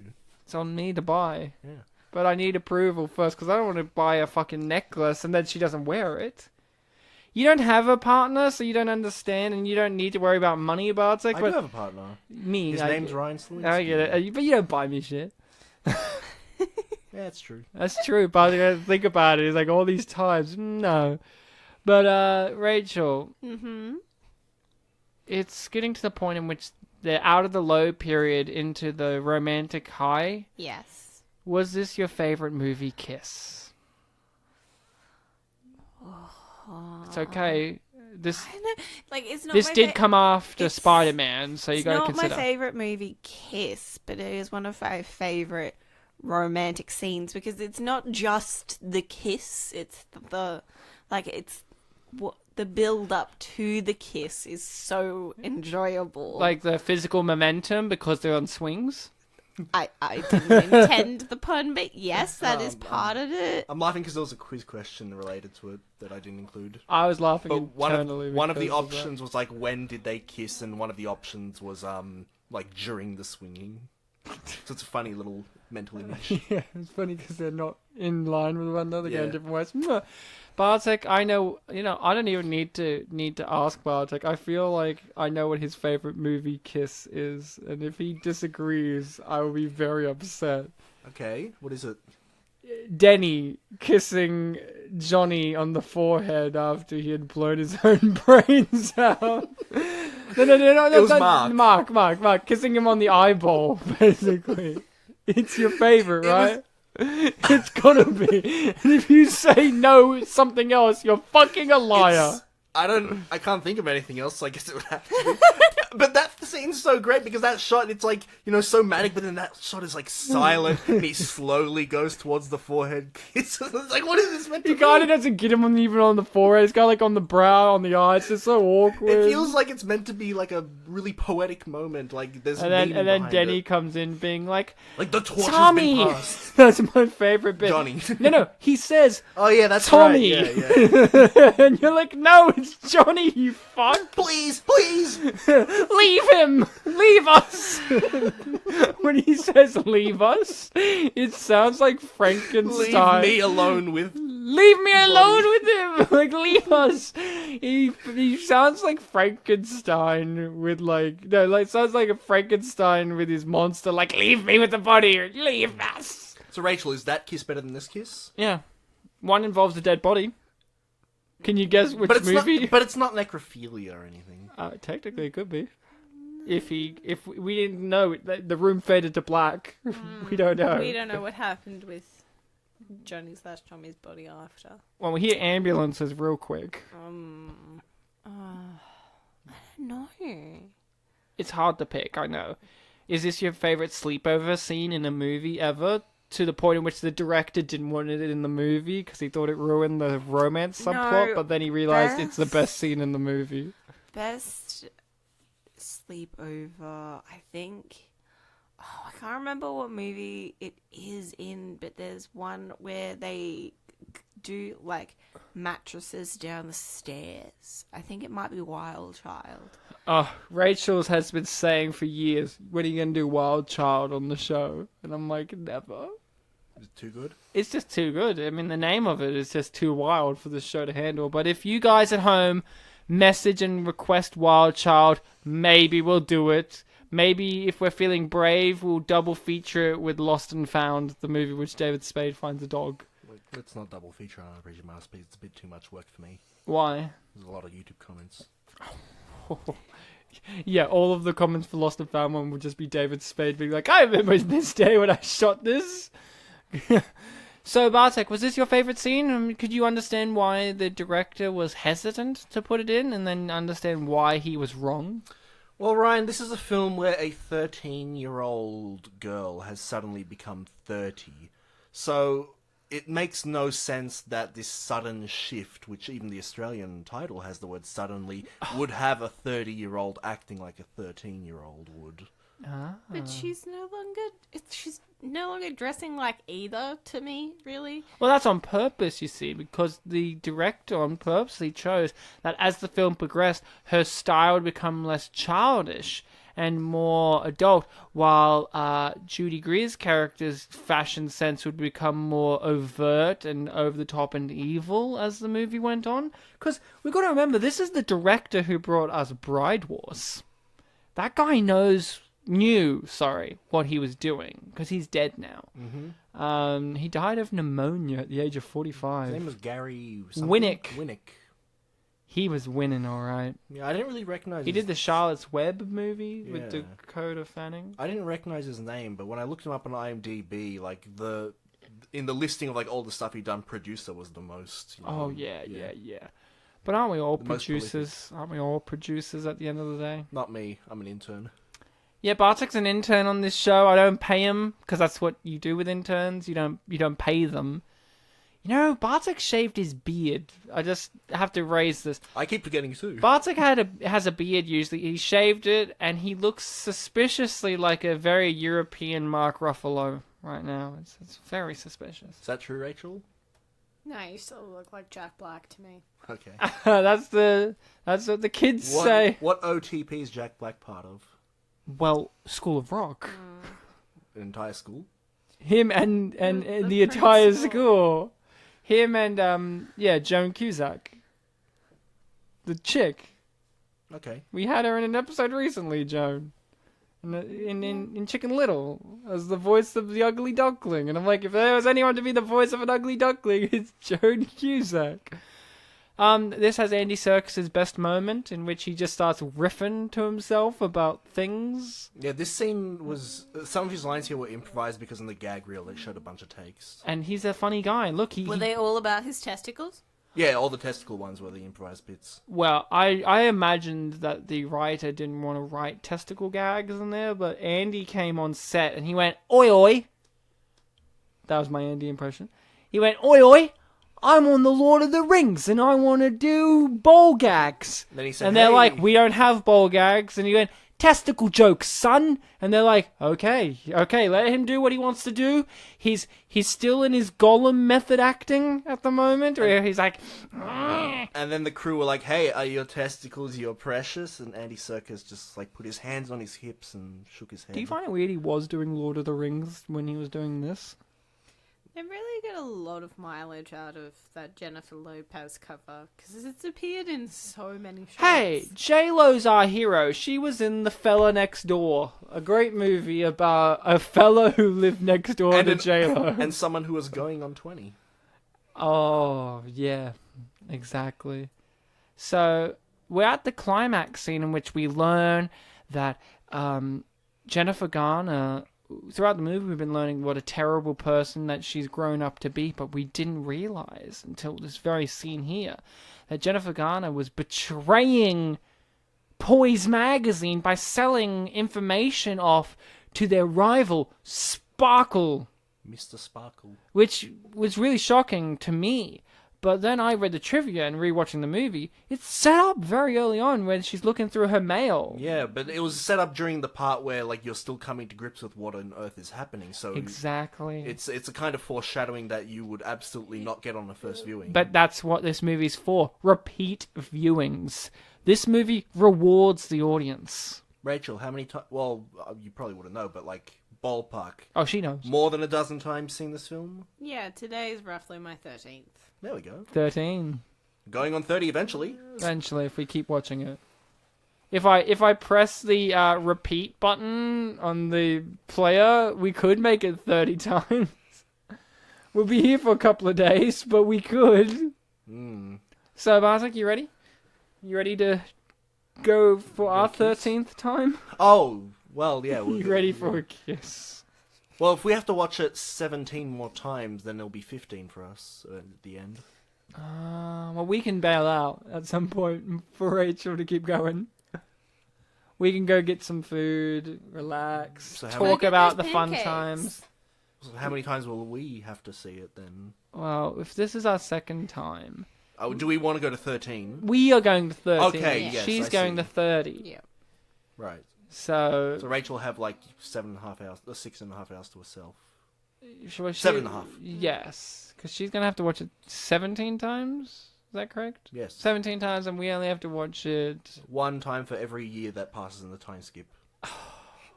Very brave of you, Bartek, to just put that comment out there. Yes! Bravo! I just love Andy Serkis here, where he was just like, bravo, we're gonna put it on I'm gonna send this up to the editors. Bravo, 1 year for every time skip year. Bravo! We will present this to corporate first thing tomorrow. Wouldn't it be a surprise if they just took it up to corporate? It was John Lithgow, and his character from Confessions of a Shopaholic, and they all work in the same building, and you just see Isla Fisher on the street buying clothes, and like her credit card's maxing out, and she's like, oh, I wish I worked in a fashion magazine, and Jennifer Garner walks past being like, I work for one. You should try working for This me. is a very long question with a yes answer. Would you want that? Yes. No, your question was, would it be funny? Would it be funny? Yes. Yeah. This If is only the she went the other way. this is the Confessions universe.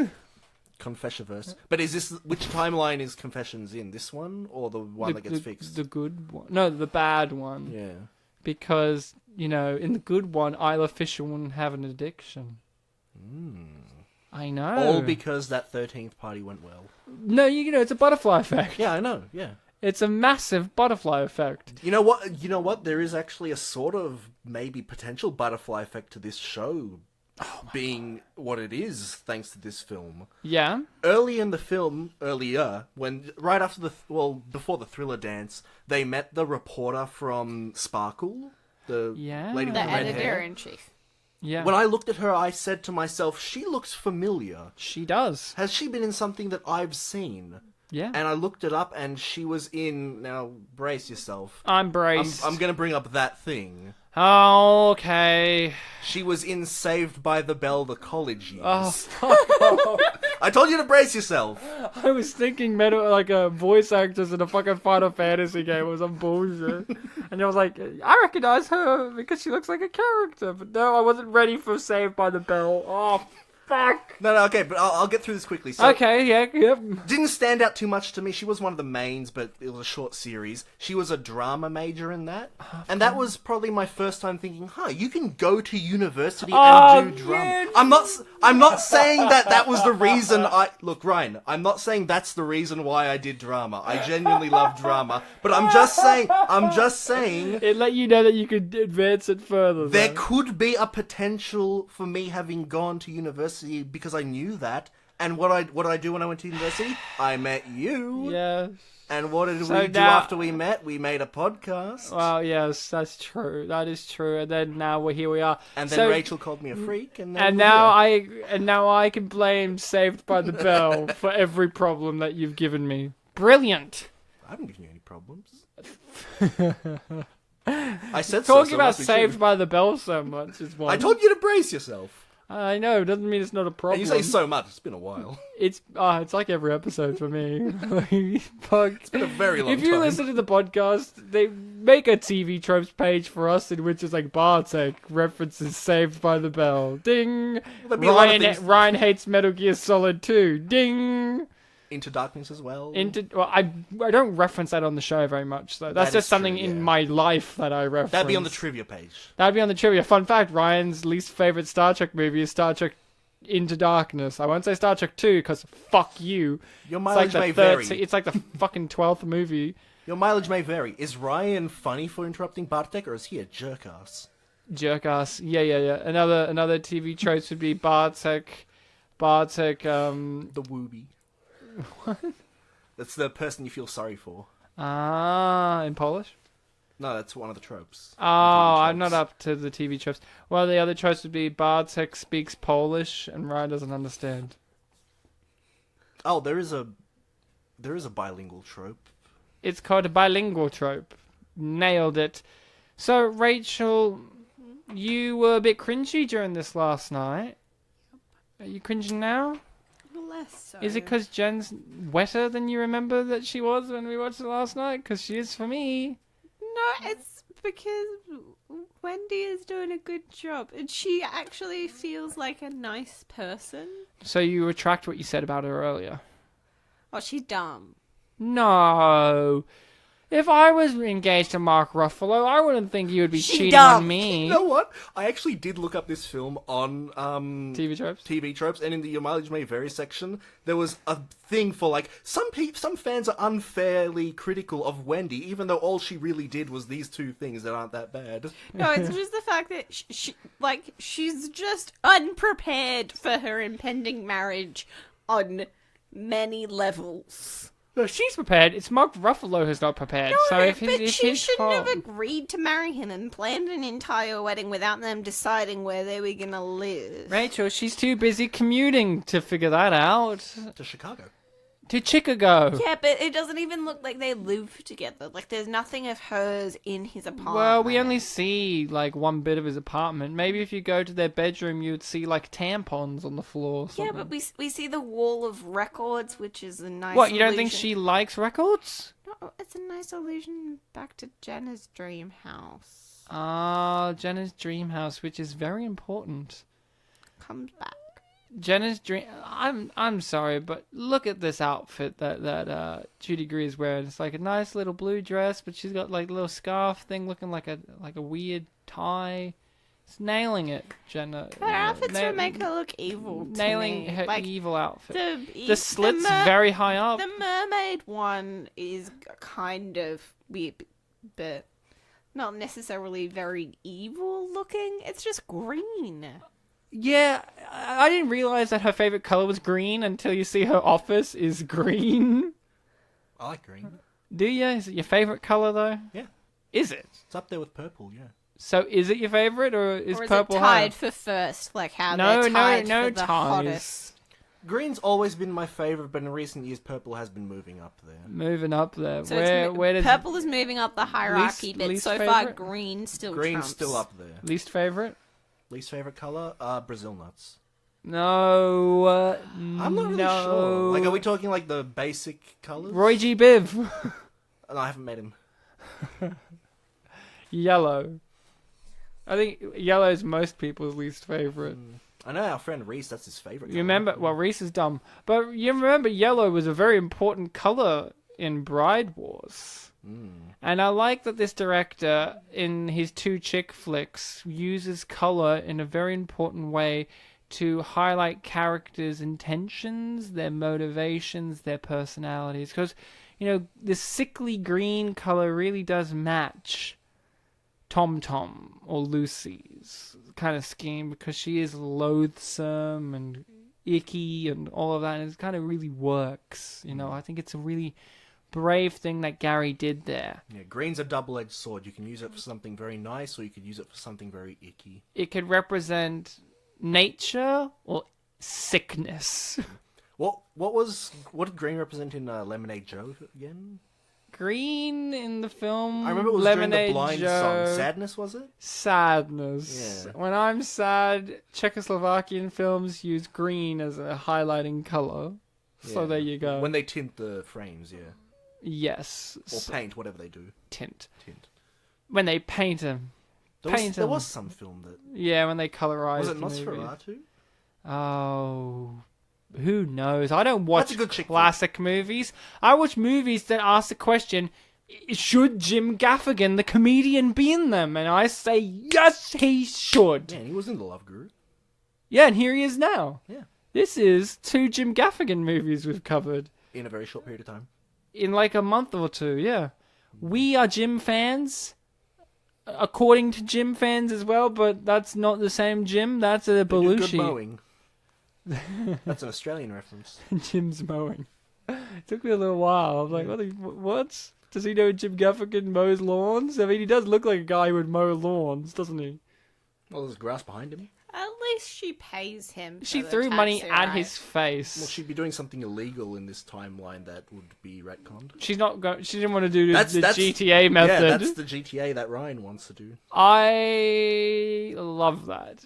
She could do the GTA method in which you GTA 5 at least, where you rob a taxi cab and then you become a taxi driver. I mean, because that's how it works. Yeah, it's in the other games as well, yeah. You just kill a taxi driver and you become them. Well, you just carjack him. I kill them. I'm not a wuss. That's optional, but yeah, you I can just do that. shoot them and then I drag their body out because I don't like struggles.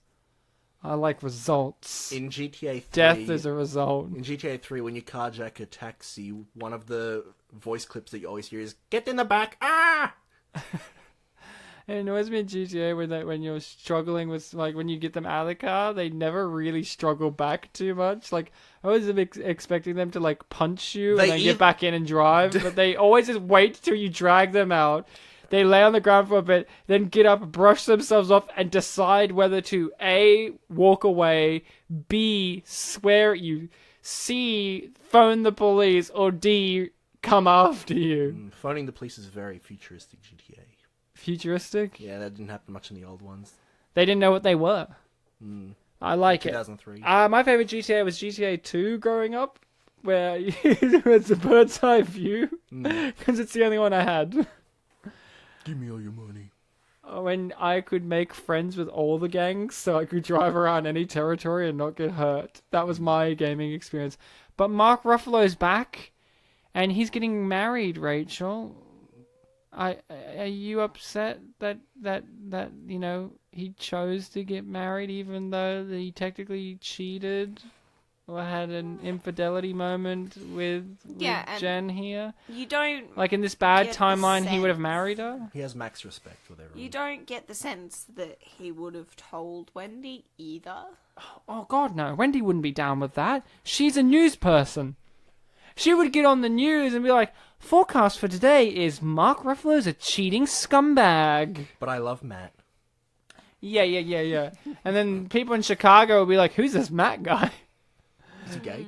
Is he gay? No, is he Heather? Or... No, Arthur or Martha. Is he an Arthur or Martha? That was the question he asked. What was that a reference to? Is he into Marthas or Arthurs? Oh, it's not people, it's... Sex. Did you think he was like, is his name Martha Stewart or Arthur? No, I was like, oh, is this like a Will and Grace thing? Oh, I don't know. What? I haven't watched the show, so I don't know. Like, are these... Well, here's a fun fact. One of them's called Will. I like One Will. of them's called Jack. That's it. The others are called Grace. And then, Chick, Karen. There you Look, go. I'll just listen to the Entrapment episode. I nail it in that episode. I really nailed down the Will and Grace mythology for you. We looked up trivia on that one from the Will and Grace, and Bartek's like, please don't. Rewatching this as an adult, I do appreciate that he does make a very adult decision in saying, no, I picked Wendy.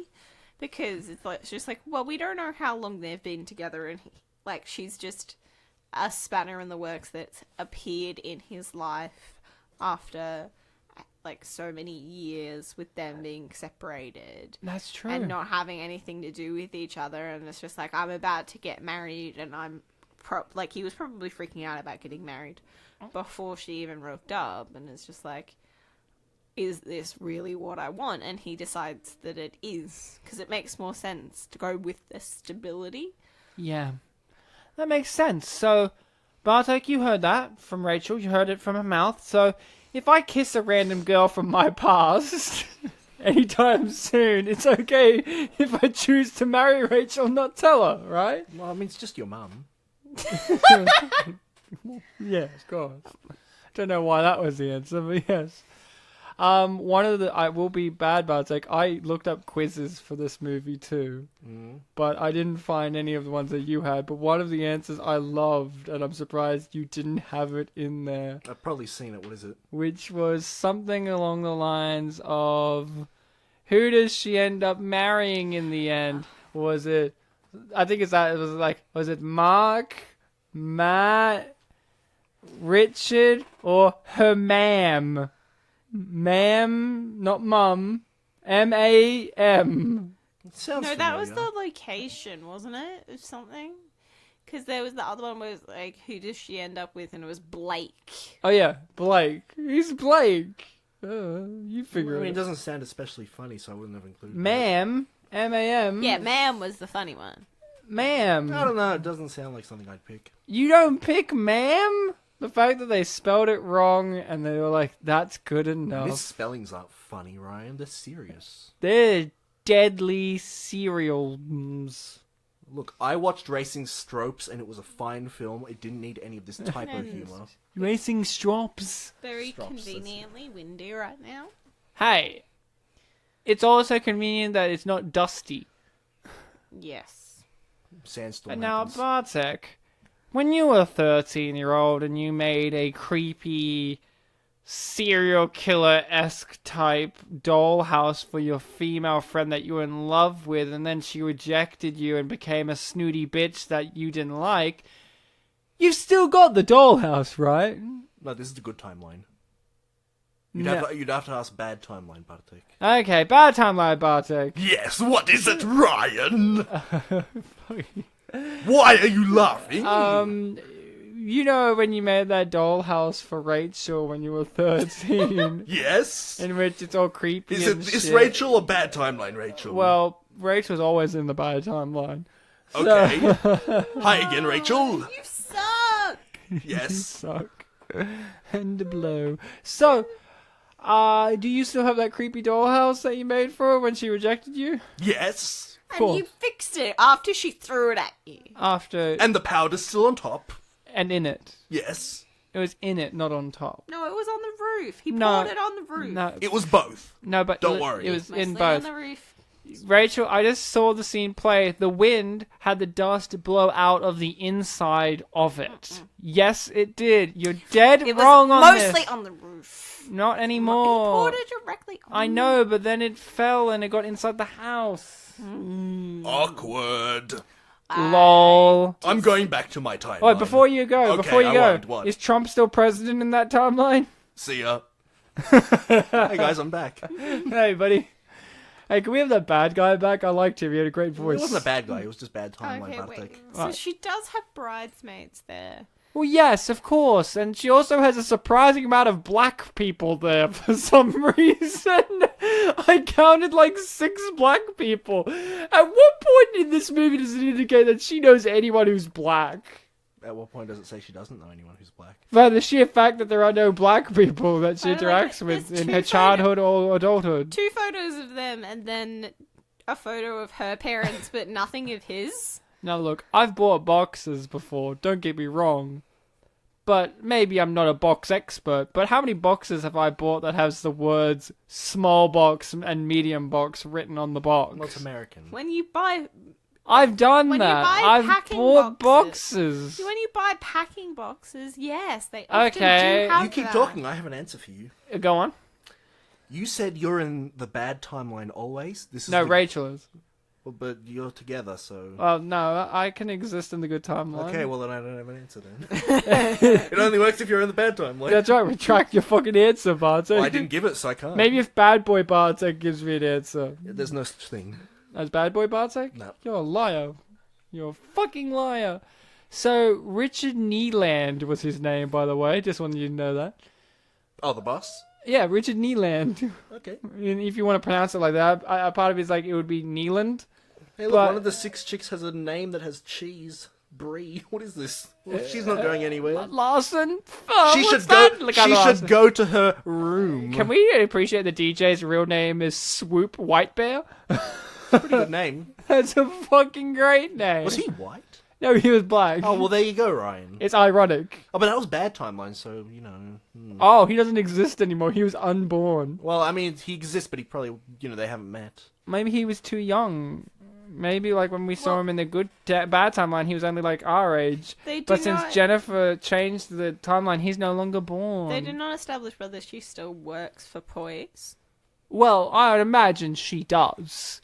So the movie's unfortunately ended. If only it could go on more, but it has ended. Michael Jackson's credited. The payroll accountant's name was Michael, in case you wanted to know. Different to the production accountant, who's also named as Michael. But Bartek, the What movie. about the graphic artist, who's Michael C. Marcus? Well, different all again. You know, different. A lot of Michaels in the world, but none of them are the ones we're looking for.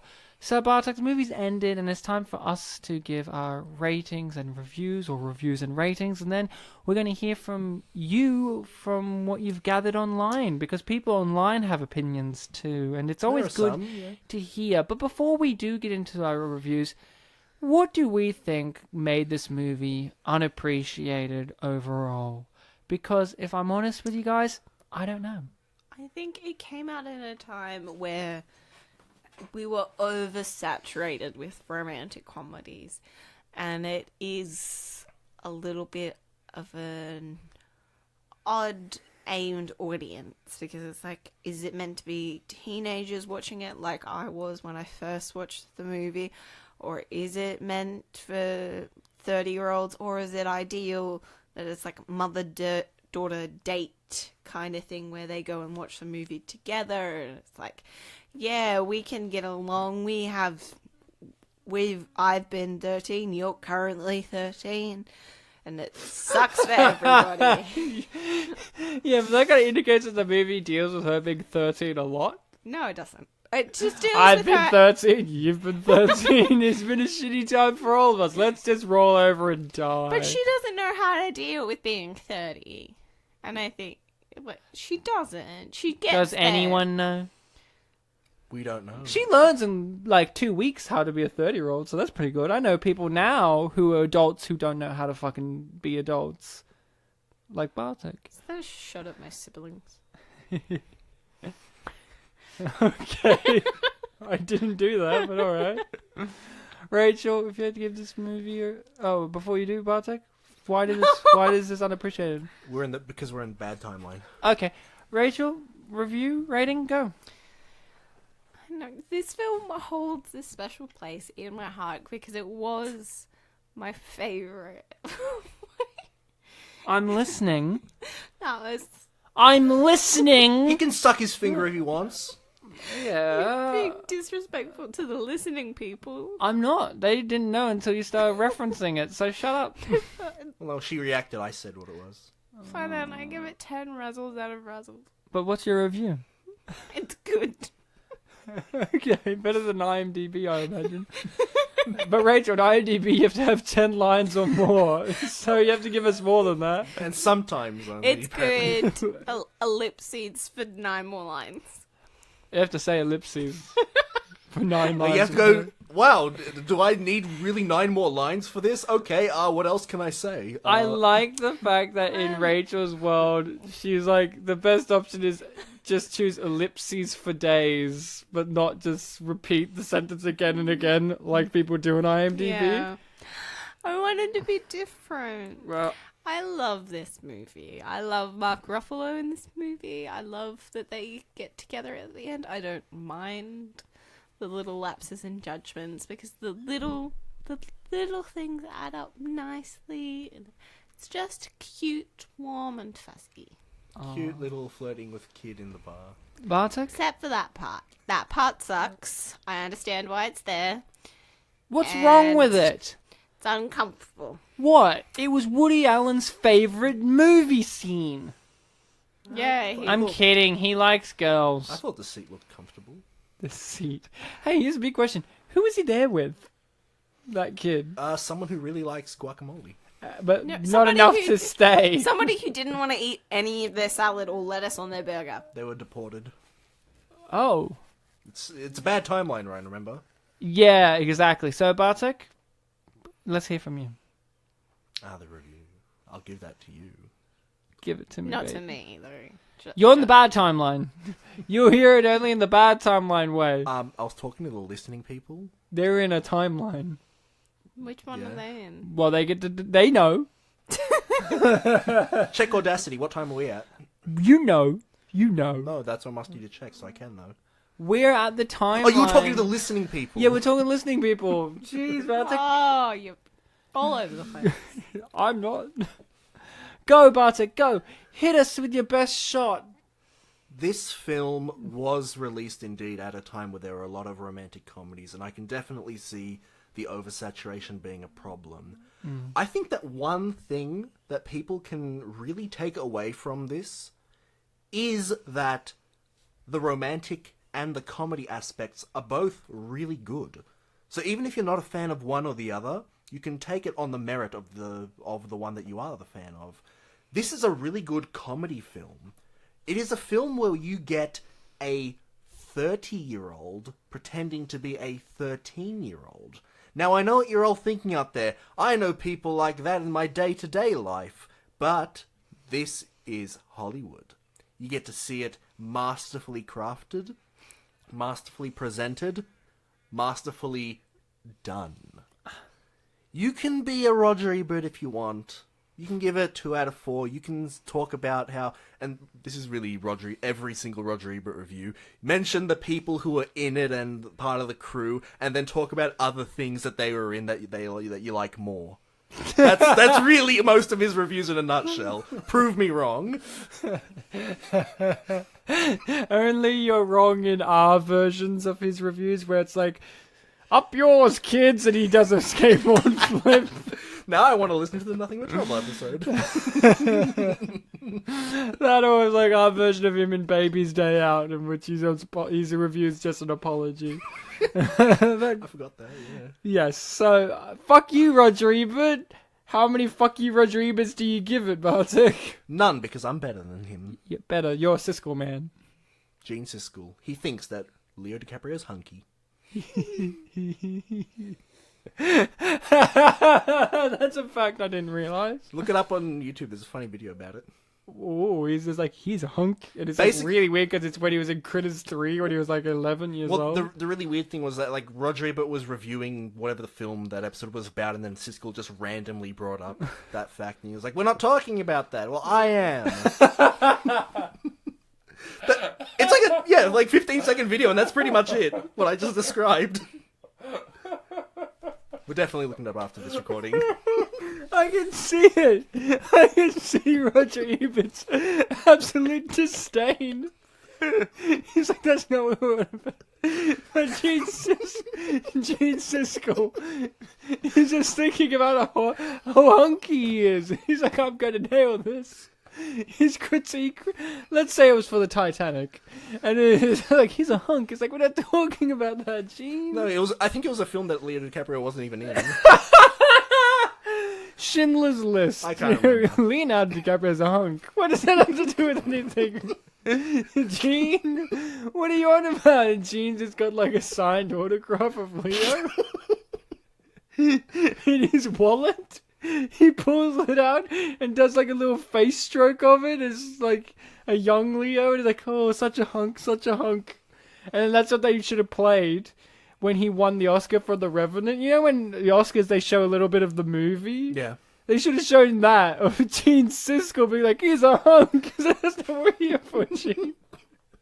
And Oscar, he gets his Oscar. He's like, I am a hunk, guys. Gene nailed it. Gene, this is for you. And then they get a little hologram of Gene to come on stage, like they did for Tupac. And then Gene's there, and then he goes, "I knew he was a hunk." And then and it was a pre-recorded. But it's like, finally, 2005, you finally got your Oscar. Yeah, and then you hear the disembodied voice of Roger Ebert being like, "That's not what they're here for." Damn it, Gene! Damn it, Gene! I think that's what the video is called. You know they didn't like each other very much in real life for a long period of their career. And I can genuinely see why with that. Can you imagine being Roger Ebert? He's a dead serious reviewer. It's like, okay, I have all this vast movie knowledge. How are you doing, Gene? That Leo's a hunk. I don't know how serious that clip was. That's not what we're here for, Gene. And then, Gene's just sitting there watching a movie, writing down notes, but he's writing it in like a girl's notebook that's pink with love hearts on it, but it's got in the love hearts cut out photos of Leonardo DiCaprio's face just stuck on them, and he's just writing with a big glittery pen just with feathers on it, and he's like, "Love Leo," and he's like, "Dude, we're here reviewing Schindler's List. What's this got to do with anything? Damn it, Gene." So Bartek, keep going with your review. I give this film a rating of Leonardo DiCaprio's smile out of Roger Ebert doing a face that looks like that main character from Up. The grimace thing that he does. Oh, yeah. Yes. I thought you were talking about... Carl. That's right. Carl's the kid, isn't it? No, that's the old man. I know he was referred to by his last name more, but I can't remember what that was. Mr. Grumpy Pants, whose wife died. Spoilers for Up, I guess. Roger Ebert was married? Yeah... Imagine. So my review is this movie's good. It was a fun time. Even for being a guy, it wasn't a turn off, because that's one of the things with chick flicks.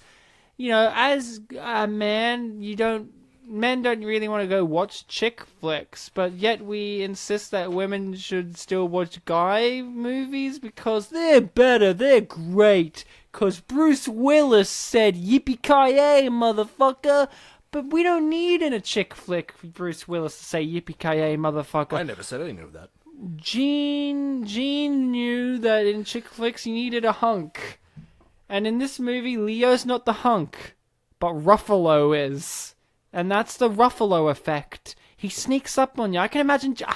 Well, he's soft a little. I can imagine Gene Siskel right now saying, Leo's a hunk, Ryan. I'm like, that's not what we're here for, damn it. But he's right. Leo is a hunk, as is Mark Ruffalo, but in a different hunk way. They're different hunk factors. Hence, Mark Ruffalo plays the hunk in the Avengers movies. That's the name of the character, right? Mm-hmm.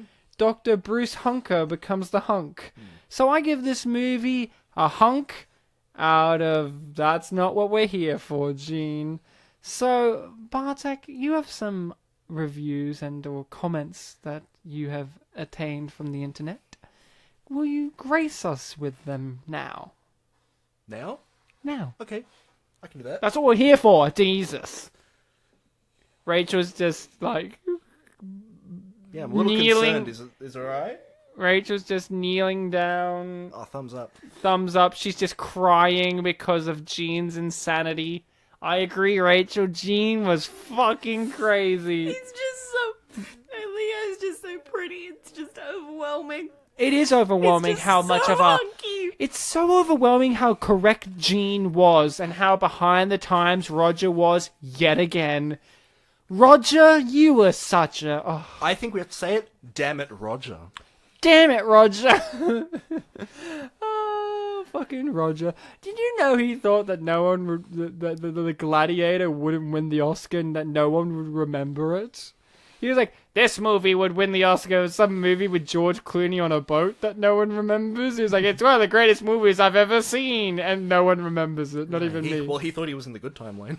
He already was, but he was in the Siskel was right timeline, which is, I guess, is the good timeline. In fact, he was from the bad timeline, and he's somehow going to the good timeline, and he was like, what's all this about? You know what? We rag on him, but we gotta admit, perfect co-hosts then. We got to admit, he was from the bad timeline. So, Bartek, hit us. Ow. That was like a half punch, half gun cock. I It don't know what sounded that was. like you were loading up a gun. Yeah. Anyway, the first comment is... Eminem's on the phone. Damn, I wish I was her. Yeah, there was a line about how Eminem, the rapper, was on the phone to Yeah, her. and when that line happened, I was like, oh, she wouldn't know who that is. Are they going to do a chocolate joke? And they did. And they did. At no point did she really freak out over the fact that she was in the future. She didn't do a Back to the Future kind of thing in which she, got all the racing, like, winning right, things yeah, in yeah, races yeah, so Back she to the could Future. win races and then be rich. Oh, well, I guess butterfly effect would happen then. What? No. Oh, that's good, because it's a good timeline. Go on. Although maybe if the almanac altered as the history changed. I maybe imagine that she had could a sports almanac, yeah. be- Yeah. The next comment is, this movie is golden. Hollywood needs to make movies this. There is way too much junk being made into movies and receiving undeserved thumbs up from Rotten Tomatoes. This movie was set in New York, right? Yes.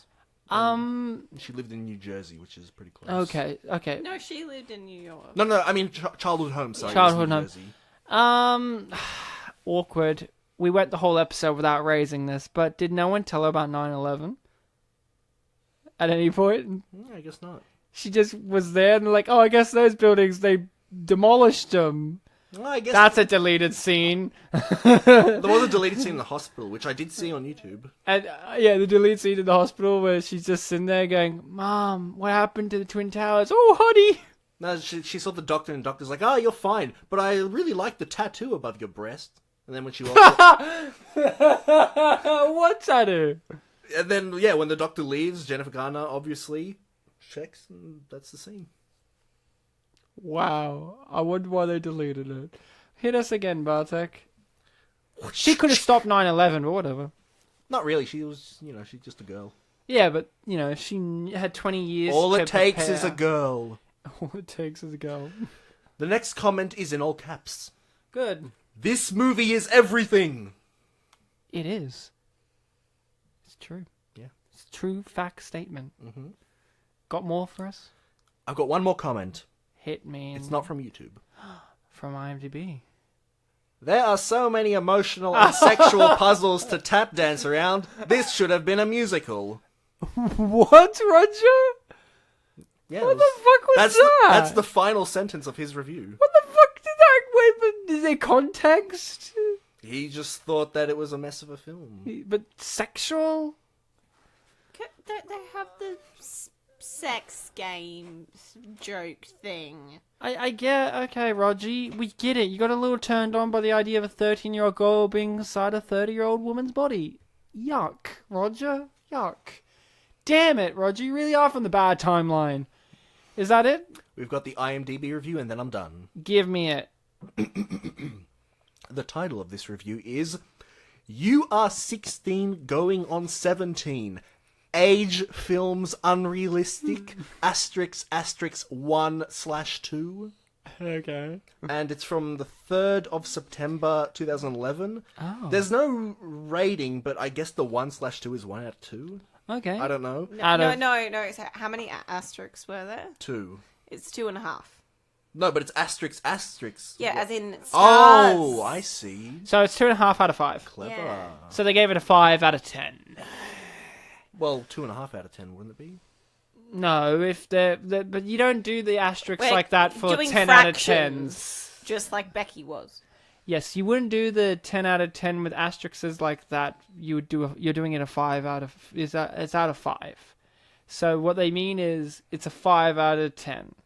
A 2.5 out of 5 is a perfect It's middle. 50%. It's a 50%. I guess that's fine. Same as Roger Ebert then, but, if you But, want, you if know, you want let's- to be like that. Let's hear from Rogerette Ebert. Roger Ebert.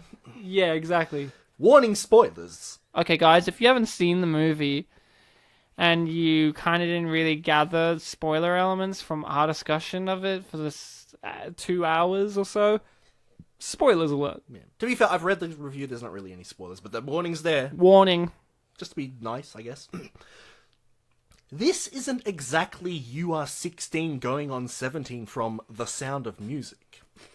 As is the case with... That's the first paragraph, by the way. As is the case with many of these age turnaround films, the film suffers from the fact that it's totally unrealistic and a mere figment of imagination. A 13-year-old, mocked by friends, finds that she is suddenly 30 and dealing with many of the same people from childhood. She strives to get her life together. Jennifer Aniston is a 30-year-old and she plays the part well. Mark Ruffalo is good in the part of the guy she adored when they were both so young, which you will remember that was the case, Rachel. Yeah, well, they were very close friends. Rachel, so yes. this is from the bad timeline. He has a tendency to garble his words when he speaks. I thought. I just no. It also Just shows you... No. It also shows you that some people can mature and others are up to their old tricks. Very much surprised that Kathy Baker took such an unimportant brief role in this film.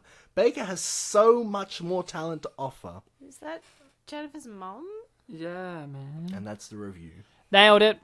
Thank you. Rachel, you are expert on the movie. Thank you for coming in. You had lots of opinions. You got emotional, as we all did, from the film and from Leo's hunkness that Jean just couldn't withhold. So, thank you for coming on. Thank you. Bartek, as always, a pleasure. You're That's my nickname. Well, Yeah. okay. I'm allowed to still call you I that. know, but I just remind the audience, listening people of my His name. graduated friend who has 2 degrees is 29 going on 30. Mm-hmm. That was it. Yeah. I think I nailed that. Yeah, I think so, probably.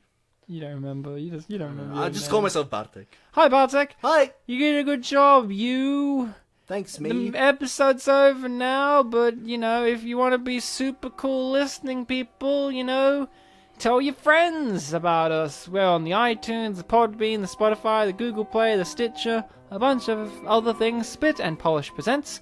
If you're going to be extra cool, give us a review and a rating on iTunes that says we're the best. We're also on the internet. We're on the internet. If you use asterisks now, they will understand what they mean. They do understand what you mean when you use asterisks. So we've got a YouTube page, we've got a Facebook, and we've got a Twitter.